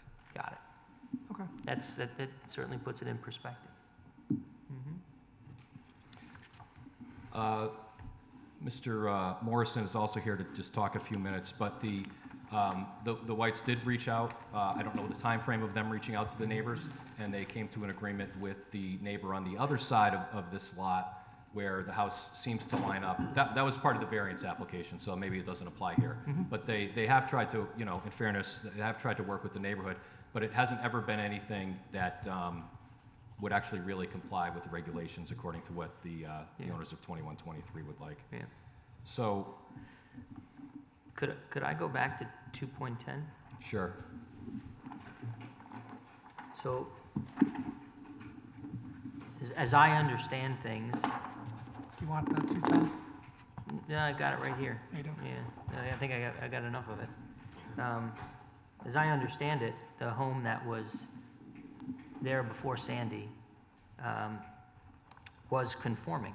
It was compliant with the zoning regulations. I can't answer that question because I don't have The existing, I'd need, I guess, the revised existing conditions survey or to see an actual Yeah. So, survey of that. so we have purported, and you know, we kind of, it's rare that we go through the kind of grilling that we did on the, you know, the grid, you know, versus the plan, but we did. We do have existing conditions, you know, represented on the map and the plan. And with respect to the front setback, the building existed under 11.2. We've got an existing building as of the date of the adoption of the regulations. Fine. It does appear that the balance of the existing conditions, and I'm looking at the column that's just labeled existing conditions, not the one that's labeled 8/16/2019, because I'm talking about at the time of Sandy, the home that existed at the time of Sandy. Yeah, I think that's that's the right chart that you're looking at, Attorney. 8,374. Yeah, 8374. So before Sandy, the lot area was 8374. It complied. The minimum square complied. You know, you're just going down, right? All, complied. Setback, property lines, distance from the creek, percentage as a cover. Actually, the side property line didn't, right? 10-foot minimum, they had 7 feet. 5-foot minimum for the other side, they had 3.5.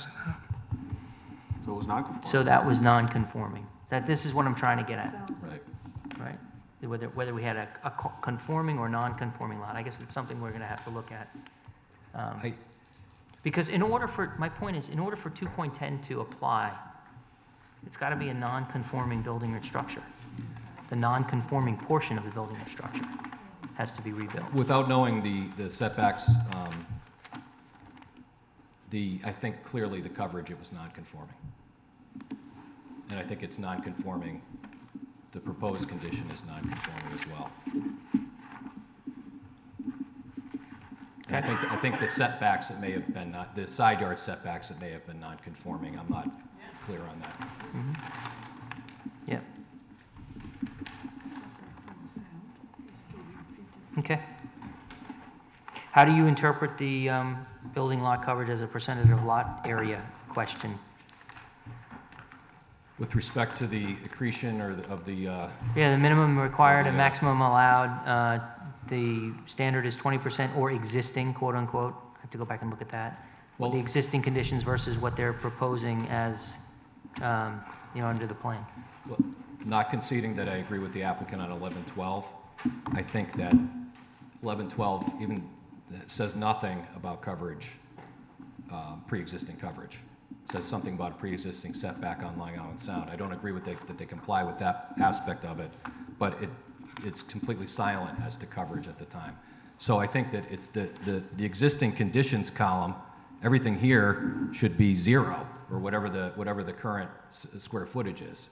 We're treating, they're trying to fit this as if it was a house that's still there. And that's the problem that we're having with the regulation. I think it's causing a lot of confusion. It's not still there. And then also the size of the lot has lessened because of erosion or you know the environmental conditions. And so with respect to the 20% coverage, there's nothing in 1112 that says anything about coverage or protects them for any pre-existing coverage. Or any other setbacks other than the setback on Long Island Sound.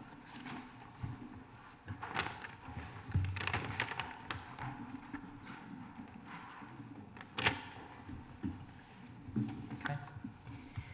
Does anyone else have any other questions?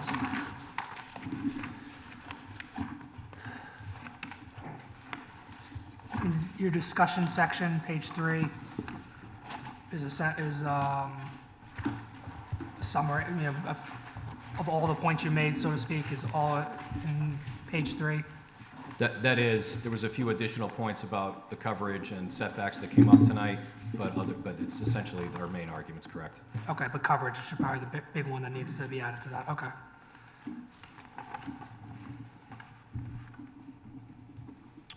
Okay. Anyone else? Okay.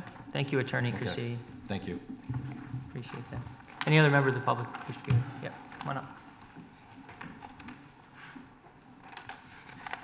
You can hand those over to the clerk. She'll mark one as for the, hey, Dolores is not here, for the file, and then pass those around. Is he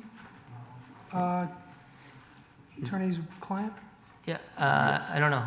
Are you represented by counsel, sir? That's Mr. Morrison. Okay. That's the same gentleman. Same. I'm representing Noradine Forlekis, the Noradine. owner, the co-owner. Oh. My wife couldn't be here tonight. Well, yeah, so typically the represented parties, is he not representing you as well? He's representing my wife, who couldn't be here this evening. She had a business meeting, and we do work with him jointly, but I would like to have public comment also. Okay. My name is Don Morrison, and I'm my wife and I are 23-year residents here in Fairfield. We did a lot of research trying to figure out where we wanted to move, and we chose Fairfield. Our families are in Rhode Island and New Jersey, so it's a perfect spot in the middle to live. We've been active in the town. Our children are beneficiaries of the public school system. My wife and I have volunteered for years in town. I think my entire 40s were spent coaching soccer, Wakeman basketball, baseball. So in cleanup that was done post-Sandy, where the three women got together on the Facebook page and got a couple thousand volunteers down at the beach, I was the first one to show up with a trailer, and I got put in charge of trucks and trailers that day. And I've also done a few Earth Day cleanups where we've mulched underpasses and cleaned that up in conjunction with the key clubs up at the high school and whatnot. So the first thing I want to do is thank all of you for your time. I'll try to get you out of here as quick as I can. We do appreciate it, and I've been attending several of these hearings recently, and I appreciate your time even more after attending all of those. The area we're discussing is Pine Creek Point. It's where the British invaded Fairfield. If you remember with Sandy, most of the homes that were destroyed by Sandy were out on Pine Creek Point. It was the wind out there that got to them. Matter of fact, the previous home, affectionately referred to as the zoo at 2117, was destroyed by Sandy, and it made the front page of the FEMA website. It was resting against our property, and just for the record, you know, Attorney Fallon says the structure was significantly damaged and then had to be ultimately demolished. Sandy demolished that home. It was on our property, and there'll be some pictures you can look at later in the thing that shows that. Another point that Attorney Fallon made that I'd like to respectfully disagree with about reaching out to the neighbors. Attorney Fallon came on to this case right before they pulled out of the previous public hearing, and we were working with Peter Ambrose, our attorney, the Lafredos on the other side working with Joel Green, and both attorneys were trying to reach out to the White's attorney. We're getting no response until the Thursday or Friday prior to the public hearing being scheduled, when they came out and said maybe sometime later next week we could get together. Well, the public hearing was scheduled for the Tuesday night, and so we had several residents notify us that this hearing was coming. And on the very back of the packet, there's going to be about 10 letters or so that was submitted by residents opposing this structure being built where it is. So when Attorney Fallon says the only people objecting are the Morrisons, yes, we're objecting, but we also have a lot of people on the beach that couldn't be here tonight. When we asked them if we could resubmit the letters they originally submitted to this committee, which most of you probably got emails. So this packet that you just gave us is all the Yes. stuff that we got over the summer. Correct. Yeah. And I just want to submit that for the record because No, we were told that that appropriately was so. no longer on the record because the previous application had taken away. Yep. I've also put a copy of our survey for our property on the record, and then also you have a copy, I think, on the second page of this package. I did an overlay. The Huntington Company did our survey. The Huntington Company did their survey. So I overlaid the two surveys, matching them up, just to show the difference between the mean high water mark and the coastal jurisdiction line, which I think is significant. Quite frankly, it boggles my mind there could be that kind of a differential. But again, going back to the meeting, we did try to reach out to the attorneys numerous times through ours. And Could you just go back, go to that now, that page? Because now it wasn't clear to me when I just looked at it, but I'm looking at it now. It actually looks like they're different scales. no, they're not. And I've got a large copy of it here I could hold up for you that they're the same scale, same. What did you do? You just folded the I just pages folded together? them, folded and creased them and just matched them Yeah. up.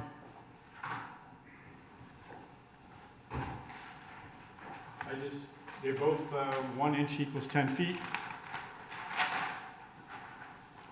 And I just lined them up with the jetty, the stones on the jetty and with the creek. I mean, it's not just off, it's like, it's Correct. impossible. So Oh, no. I guess what I'd like to preface is saying, I'm not an attorney. Okay, I am paying tuition at Columbia Law School for my daughter who's in her 3rd year, but I'm not an attorney. Congratulations. So, thank you. Yeah. Again, a public school graduate from here, from Ludlow. But anyway, there's some things here that just don't smell right to us. And this is the first thing. When you look at these two surveys and you see the coastal jurisdiction line differentials and the mean high tide, and again, I've made a smaller version for your packets, they just don't match up. And they're not even close. It's, you know, it's not like they're off by 10 feet. They're off by 70 feet. And, you know, water doesn't make a right-hand turn.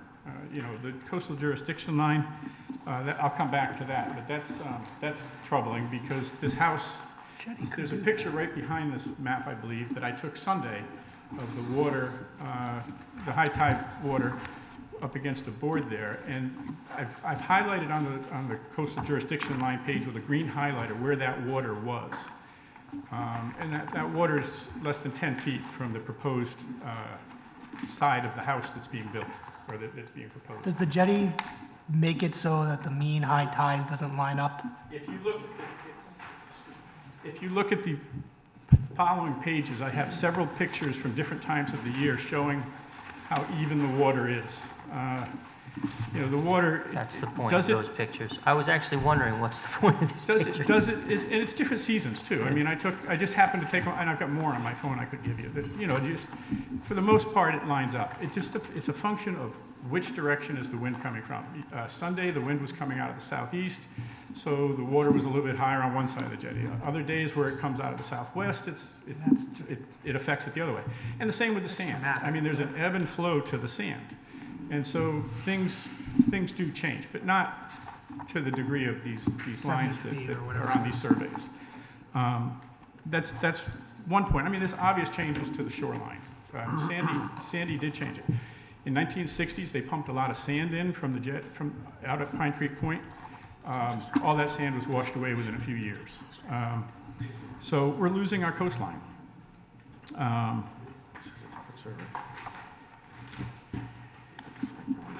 Well, this is...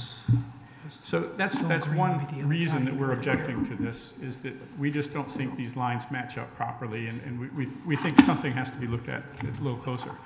I mentioned to our neighbor to our west at 2131 that the builder had submitted plans to build on the previous footprint.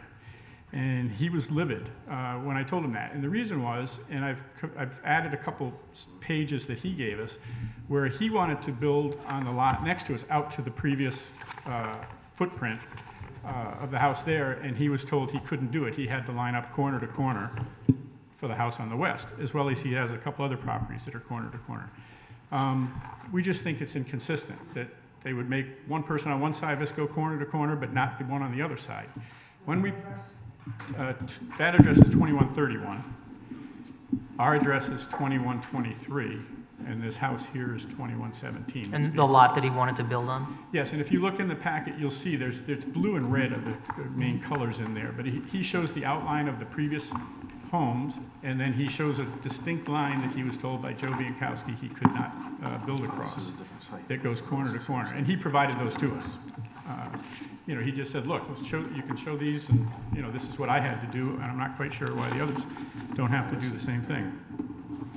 Excuse me, This lot that you're discussing is not adjacent to the property that we're talking about? It's, No, it's on the west side of our house. Yeah. And so this property that we're addressing tonight is on the east side of our house. But, you know, our opinion is that if they're doing it on one side, they should be consistent in doing it on the other. When we purchased the house, we asked a real estate agent, and I realize she doesn't work for the town, but we said, what happens on this vacant lot next door to us? And they said, well, they have to build corner to corner.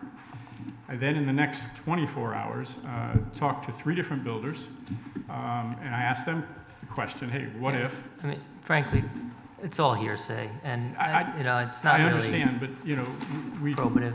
we were told by everyone, corner to corner is how these have to be built. So, and I understand it's hearsay. We also did have one builder tell us that he stood on the street and asked the question of Joe Biancowski standing there, where would I have to build if I want to put on there? And he was told corner to corner. So, and he said that at some point, if he has to come in and testify, he would. So that's, you know, so that's where we're coming from. We hear this from everybody, and so, you know, we feel that, you know, the house should be built corner to corner.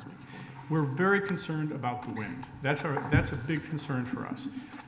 This structure is going to stick out 43 feet from the side of our house towards the sound. And I mean, the best analogy I can give, which some of you aren't old enough to realize, but it's about the half size of a drive-in movie theater screen that's going to stick out at a 90-degree angle to the front of our home. And I've lived in Louisiana for 8 years, I lived in Kansas for 8 years, and I've seen the wind do strange things out there. And I've seen the damage it did on Sandy. And so we're very concerned about trapping the wind, like creating a catch basin with a nice 90-degree corner that the wind comes in and gets caught on that. And we're worried about damage to our home, whether windows can get blown out. But, you know, our feeling is that the house should be built corner to corner, where it'll channel the winds away. It's the last piece of a jigsaw puzzle down at the beach right now. This vacant lot, if they were to go corner to corner, all the homes would have similar views. They'd have the wind channeled away. But by having this stick out 43 feet, I know Attorney Fallon has said that for us in the past is all about the views. Those weren't our primary concern. Our concerns are the wind. We're worried about a few other points, but the wind is something that's really troubling to us. But as far as the views, he is right. I mean, it's going to take away probably 38% of our views, as well as the neighbors further to the west of us. And the current plan in front of you is also going to take away to the views to the people on the east. So that is a factor, although that's not the main reason we're here. Our main concern has been the wind, as well as the consistency of the corner-to-corner rule being applied. This home was destroyed. The winds out there are totally different than other places on the beach. You know, it is a point, and we realize that, but when these storms come in, you know, well, again, 4 or 5 houses were blown over during Sandy. You know, we're in a zone 2 or 3 wind zone, depending on which maps you look at, and there's been winds come into Long Island Sound with the hurricanes up to 115 miles an hour when they hit landfall. And so these are things that we're concerned with down the road.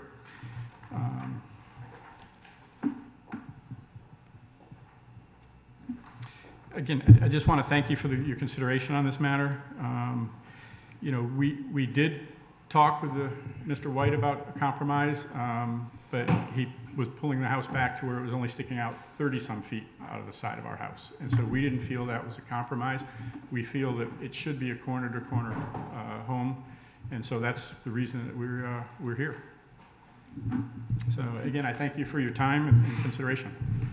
Thank you very much for your comments and submitting the materials. Appreciate that. Any other member of the public wish to be heard?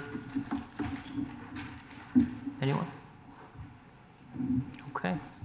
Mr. Fallon, rebuttal? Yeah, I think, excuse me, for the record, John Fallon, I think before I address and summarize on the legal issues, I would like to just ask Don to come forward, and then I have an expert who's briefly going to testify on the matter of structural integrity and wind, because in the context of a CAM application, I think that's worthy of some comment. But if Mr. White could come forward, I think he just wants to... Structural integrity, well, witness... Mr. Morrison expressed concerns about wind right.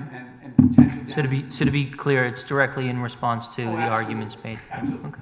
But I think Mr. White would like to make a few comments with regard to some of the misapprehensions that I think Mr. Morrison may have about what we can and can't do with this property and who and how we should be lining up on the Okay, property. and I'll just on that point of the new testimony, let's just keep that germane to rebut the arguments, okay?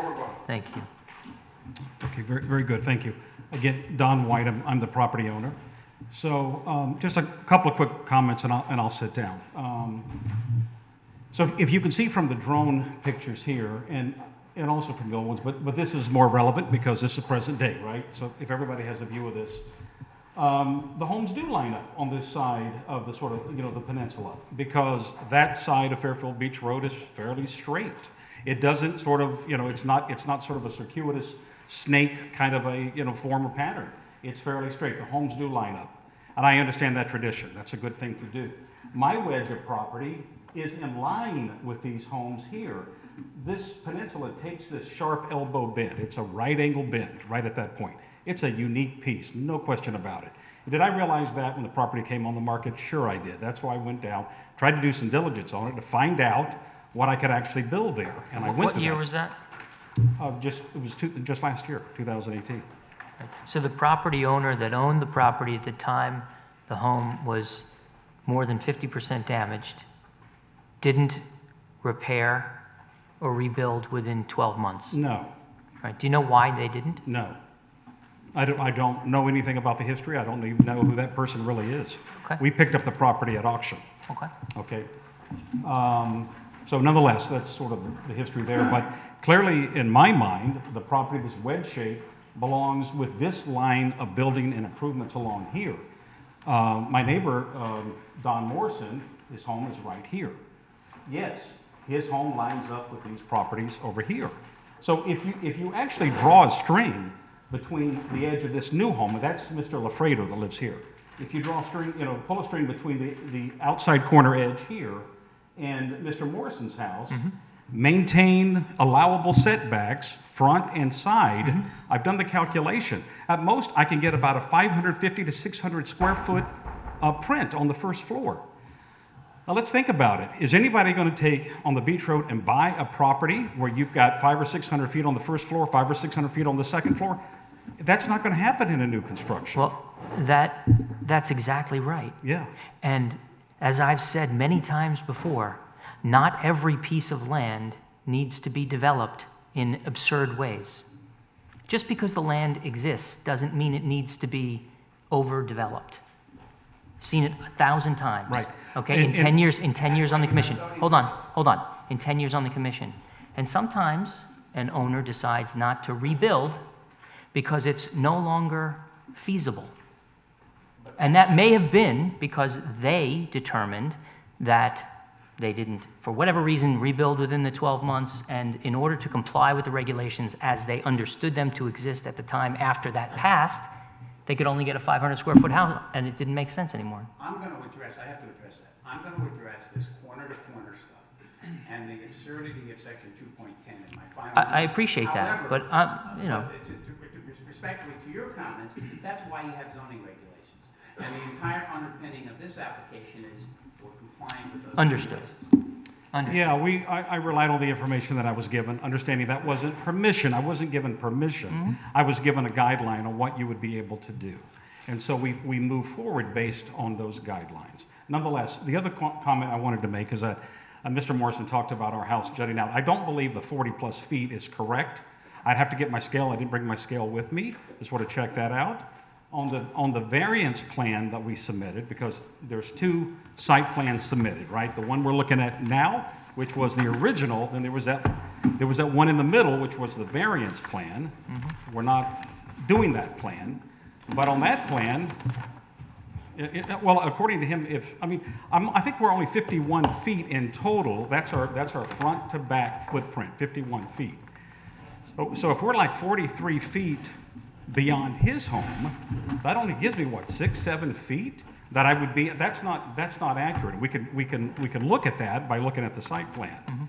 So that's not accurate. So nonetheless, but yes, it does project beyond Mr. Morrison's home. It does. But you know what? His neighbor, David Lafredo, who just built the house, in fact, he's still finishing the house, still sticks by, it still projects beyond his home. And when I went to the variance, I was lining up with Mr. Lafredo's home. I said, I'm willing to do that as well for you.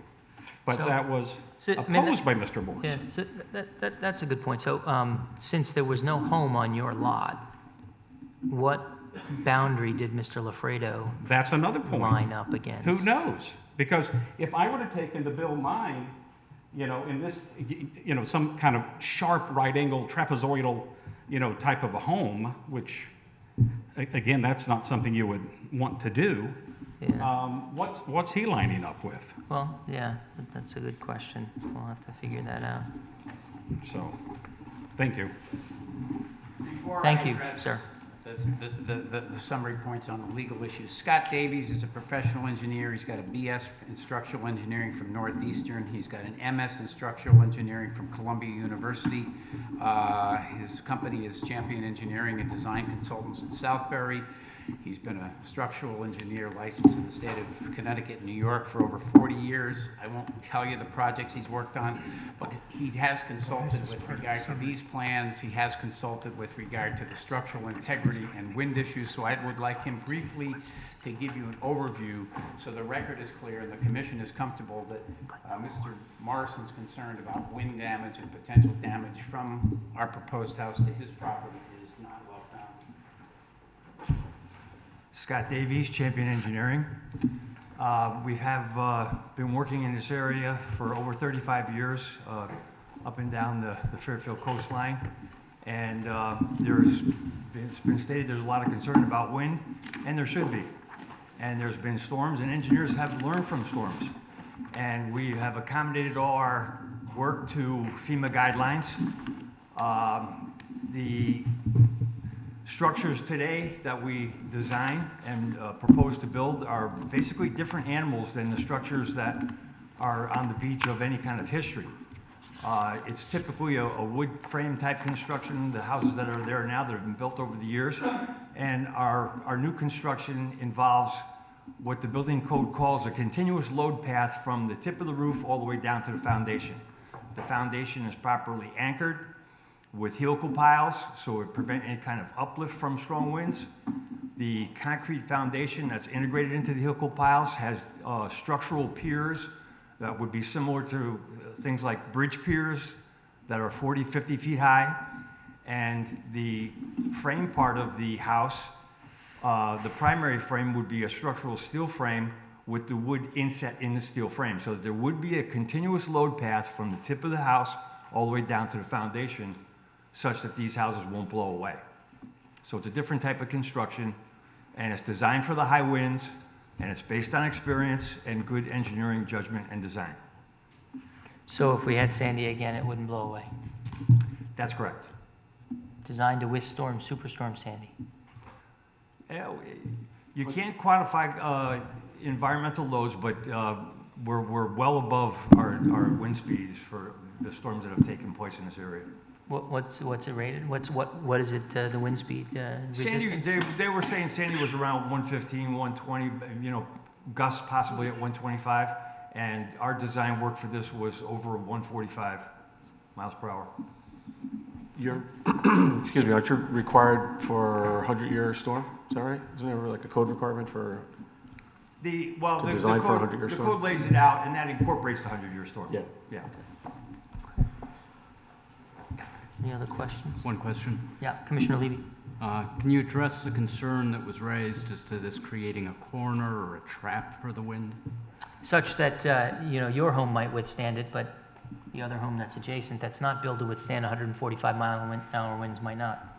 Well, I'm going to go back to what I said before, that you can't totally quantify environmental loads.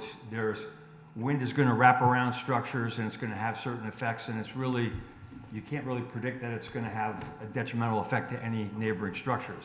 If the houses weren't constructed the same way, they're not going to be as strong as the new structures, but you can't really predict exactly what effect it's going to have on them. But does the fact merely that you are creating a wedge create a higher risk for the adjoining neighbor? Not necessarily. And just We're not creating that significant a wedge. There's maybe a protrusion out from the other structures, But, you Do you know how much of the protrusion it is? I didn't see it as being that much. 20 feet, 30 feet? I mean, do you? We heard testimony 43 feet. We were told that was not accurate, but we don't have a specific number. Do you know how far in coming to your conclusions? I can tell you, I just scaled it off the survey, it's over 40 feet, Over 40? using the scale on the survey, so. Yeah, I didn't look at the adjacent houses. Just looking at Mr. Morrison's house. In theory, I mean, just, I guess. Let's go hypothetically- one at a time, one at a time. I mean, hypothetically though, if you have a wedge created and there's a 40-foot, at least if we're assuming 40 feet from this house, from the neighbor house, does that create a heightened risk for wind? Not necessarily, because when you have open water exposure like you have here, the wind rarely comes constantly from one direction. It'll vary. And so it'll have varying effects. You're not going to create a wind tunnel. No. Well, it's not a wind tunnel. His point is you're catching it. You have, I don't know, give me an analogy, but you're literally, I guess his point is you have a, what? I guess an echo, yeah, but you've got this protrusion, the wind comes into my palms, and his argument is that it's catching it and potentially more likely to cause damage because you're, I guess, catching. Back into his Yeah, house. so what you're describing would increase the wind load on the structure that we're building, not necessarily the neighboring one. If he was protruding out and the wind was coming that way, that would be increasing the wind load on the proposed structure, which we've accommodated. Wouldn't that, I think the point is, wouldn't that channel the wind between the homes and thereby increasing the propensity for damage to the home in which it got caught, between which it got caught? Well, we're saying that our home is protruding out more, right? Yeah. So that's catch gonna the impact wind and the- make it go into the homes like that, and then potentially damage the structures that are adjacent. I would see that wind current as pushing against the structure that we're building if we were protruding out more. So it wouldn't be a threat to the neighboring one. And in some effects, it would be shielding the neighboring one. All depends on On the other side. But Yeah, it all depends on which direction the wind's on coming. the other side. I mean, I think the applicant's house would always be in the same situation. If that house were built in line with Mr. Morrison's, they'd be affected by the people to the east of them because they're sticking out in front of them. So, But you know, we can go on and on and on. exactly. And you didn't look at the homes, the adjacent homes to this No. one? And you don't know how far out this protrudes? No. Okay, good stuff. All right. Anybody else have any other questions? All right. Thank you very much, sir. Thank you. Okay, so in its essence, this is a site plan application. And you have two things that you have to determine legally. You have to determine whether or not the proposal meets the goals and policies of the camp statute. You have in the record relative to that the report of Mr. Biankowski and the email upon referral of Ms. Kallenberg of the DEP. So there's no evidence here that there's anything in this application consistent with the coastal area management policies or goals. Inconsistent, sorry. The second thing, because it's a site plan, CAM site plan application, you have to determine is that it is consistent, compliant with your zoning regulations. So let's talk again, in conclusion, about the zoning regulations that we focused on tonight. With all due respect to Attorney Crusaden, I don't at all understand his argument with regard to Section 2.10. Let's start with that. Section 2.10, as I said during my remarks, pertains to a situation where you have a non-conforming structure that is destroyed or damaged by more than 50%, and you want to rebuild that structure and protect and maintain the pre-existing nonconformities. And what it says is, even though we don't like pre-existing nonconformities, we'll give you 6 months to do that. That has nothing to do with this application, because this application isn't asking you to allow the construction of any house on any footprint that was non-conforming. We are asking for a CAM site plan approval to build a home that complies with your regulations as long interpreted. And So I hate to do this because I just wanted to let you summarize, but we did identify this other issue, which we didn't talk about before The you started setback? summary. Yeah. Yeah, it doesn't matter. 'Cause Just as to whether it was conforming at the time when Sandy came through. The existing conditions column, the 10-foot, 7.2, Yeah. 5.3.5. That would only, but that's not relevant because we're not looking to take advantage of any pre-existing nonconformities as it relates to setbacks or anything else. Got it. 2.10 is to allow you, I've got a house that's non-conforming. But Setbacks, coverage, whatever it may be, and I want to rebuild, I hear you. maintaining those nonconformities. I understand. That's not I the understand. I situation. understand your argument, and that actually explains very well the 7.2 and the 3.5. Okay. The proposed conditions for 8/16/19, this application, which we clarified, is 7.5. The minimum required is 10. I'm looking at the grid. 1, 2, 3, 4, 5, 6, 7, 8. 8 lines down.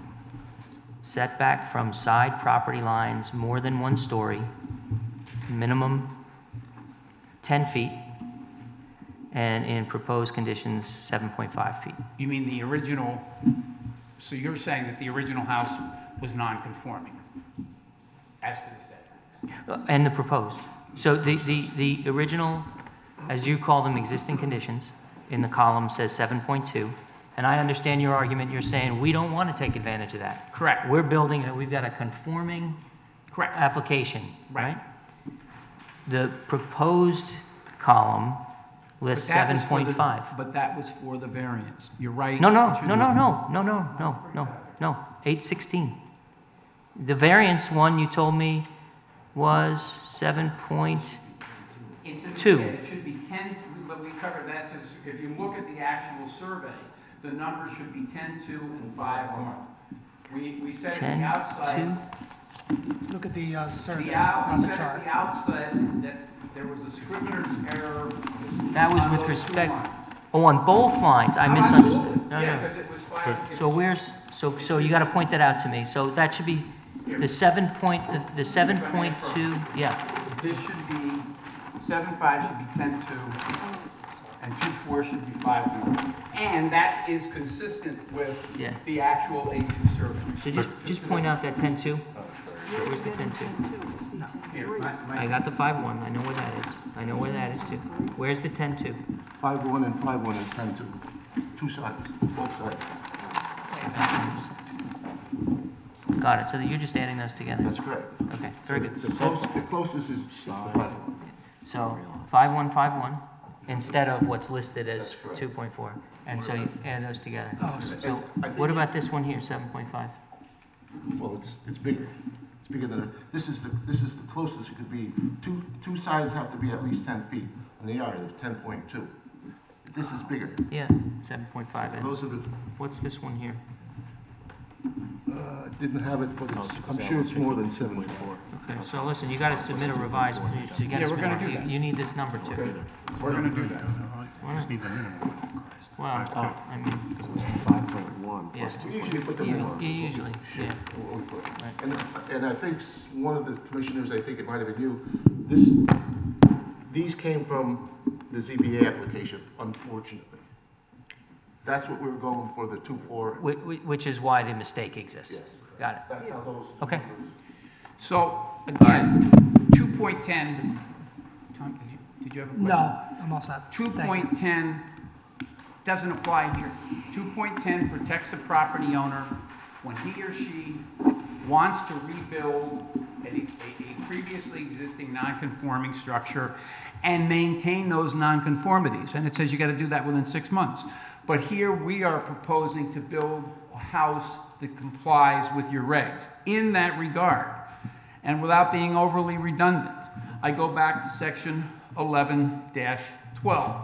It is very clear what it says, and again, with all due respect to counsel, it doesn't say what he wants to say, and there's no interplay between 210 and 1112. 1112, as I've said many times, says that if there was a house existing at the time of the adoption of the zoning regulations, then the setback from Long Island Sound is established to be the wall that existed as of that date. And it makes no difference. I could cite you the 20 cases on the beach that some point after that adoption of the regs, that specific house has been demolished. The only thing you have to be able to do then, as I think Mr. Wendt will confirm to you, is you have to be able to demonstrate from an A2 survey of some kind, if the house is gone, that as of the date of the adoption of the regs in 1989 it existed and where it was. And you only get into the or if a vacant lot, if either there was not a house on that lot as of that date in 1989, or if the property owner can't document that there was a house on that lot in 1989. It's as simple as that. And the other thing council overlooks in the discussions is section 1110. He says there's no reference in section 1112 to coverage. Well, he's right. But if you look at section 1110, it says for purposes of this section, existing lot coverage shall mean the aggregate of all building foundations, decks, and impervious patio surfaces existing as of the date of the adoption of the beach district regulations. The maximum lot coverage permitted shall be the same as the existing lot coverage or 20% of the lot area, whichever is greater. Okay. So clearly you're going for greater, right? Right. Greater than 20%. Greater than 20%. Okay. Right. And the calculation is existing as of the time the regulations were adopted. Correct.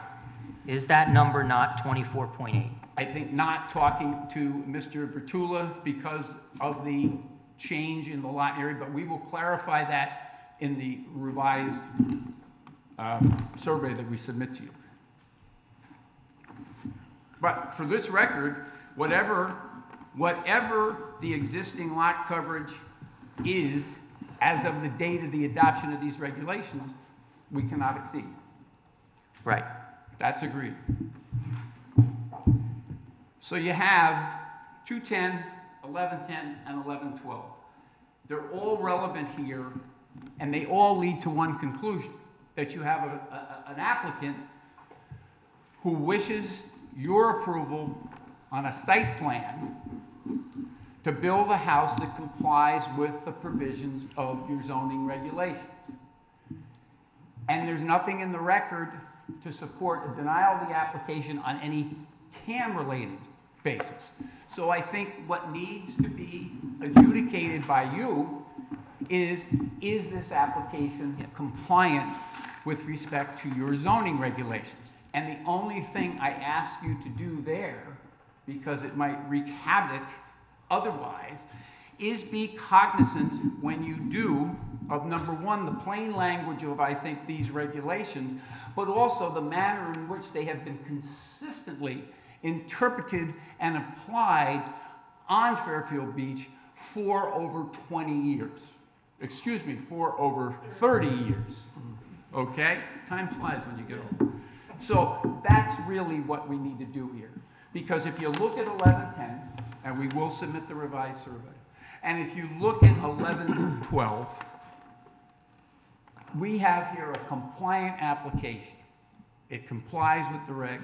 Yeah. That was, and by the way, I do still encourage you to get a look at the transcript of the ZBA work session. I stayed, Kevin had to go, but I think it was very clear that they didn't say, well, you know, Mr. Fallon said Understood. You have a compliant lot here. They said you have a compliant lot here. Well, so there are a number of things here that, frankly, are outstanding to me. Not the least of which is what, and I'll even show you, what is now an extremely messy site plan. okay? Well, you mean the grid? Yes, the grid, exactly, okay? I want the ZBA decision and a transcript of that executive session to understand that. Right. I also want to understand from Mr. Wendt, do we have a copy of the, and forgive me, Mr. Ferlekis survey that he used to compare from his lot to this lot? Did he? Yeah, did he put that in the record? Yes. Okay, great. So. And the survey, I have- and we'll, Yeah. I have So we enough- have those things. and that the we need. survey cleaned with the grid. Yeah, I mean, revised, you Yes. know. While we're at it, since you've referenced it, the 1989 survey, I think that's kind of crucial, because that sets a mean high water, like, we're going by this, but if you're gonna rest your case on the regulations of what was built in As existed at the as time. existed in 1989, At the time they what regulations. was the mean high water line then? Do we have a survey from 'Cause that's a 1989? 50 We have a foot survey setback. from 1974. 1974. I mean, Well, even here, I mean, the mean high water changed in just, less than a year, or, No, that's not the date of the survey. no, I'm just looking at this, the mean high water in September of 18 was, elevation, was, what I think Commissioner Mackley's is saying is a survey from 74 is that much more removed from 1989 when the regulations were adopted that we But probably it can't rely establishes the on that. location of the house, and which for Yeah, but- purposes but- of 1112, what is important? Actually, the setback from the mean high water line is kind of important. the setback from the mean high water line is variable, first of all, is variable, but secondly, it also establishes what would constitute the building lot coverage as a percentage of lot area as it existed at the Right, time but of the adoption of regulations. Nobody has ever come to you, or very few people that I'm aware of, and say, okay, here's a survey that was done the day before they adopted the beach regulations. The way the beach regulations have always been interpreted is you have to document through some form of a survey done prior to whatever it was, July 1, 1989, what the condition of the property was. And that's what you go by. And we have that, and we can give you that. So Nobody that I'm aware of in practicing 40 I years understand. has the benefit of, oh, well, we knew they were going to put these regs together, so we went out and did a survey in 1989. I get it. I think we all get it. The existing conditions column, then, the data from this existing conditions column is taken from that 1974 survey? I believe so. And we will confirm that with Mr. Petula and his colleagues. Okay, so, No AIA surveys after 1974, before 1989? The survey I'm aware of is a 1974 survey? that's what you use, that's 1974 survey for that Is column? that in the record? No, I didn't see it. Existing conditions were taken from the area of what the house was and what the garage was, in the area, in the larger area. But was that relying on the 1974 survey? Well, it was the same house. Basically, the house and the garage in 74. Does that show the mean high water line on it? Is that the survey right there that we were talking about? Doesn't give us an elevation, unfortunately. Oh, Is that the 74 survey? apparently. Yes. Oh. We'll leave that one. We will double check that to make sure. Yeah, well, listen, that, frankly, it drives, many of the calculations. So these existing conditions columns are based on that 74? Mm-hmm. That's what That's what he just said, yes, and I believe that would be the case. I think I mean, that I'm sorry. if there's no mean high water line on that, or CJL on that survey, which I think there is no, But it plots the location of the house. I understand that, Right. but the location of the house is only one part of the I know, formula.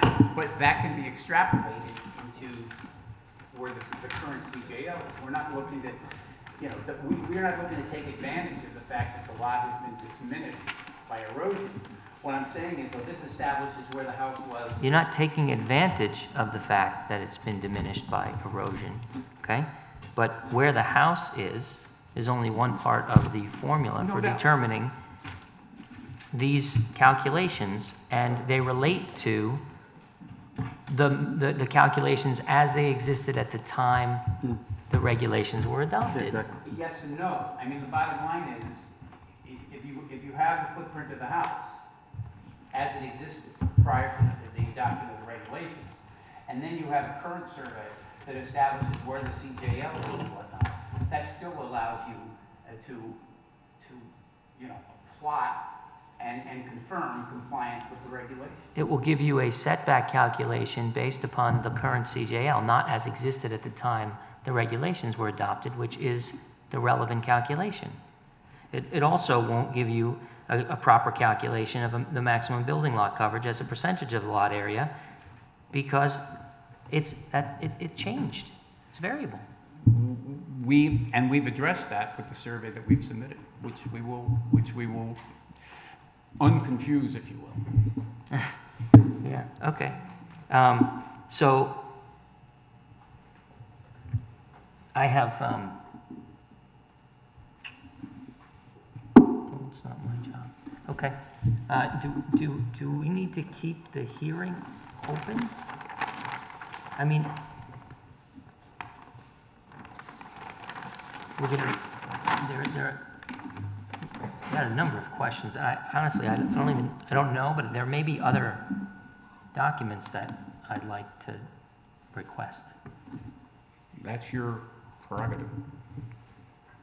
You know, I mean, Well, it may be prudent to do so if they're changing something on the survey other than the scrivener's error that was clarified in the grid. yeah, and you know, they potentially are changing, you know, the existing conditions if their calculations, you know, to go back and make those determinations. So I would suggest it would probably be prudent to leave the hearing open to receive the revised. Yeah. survey.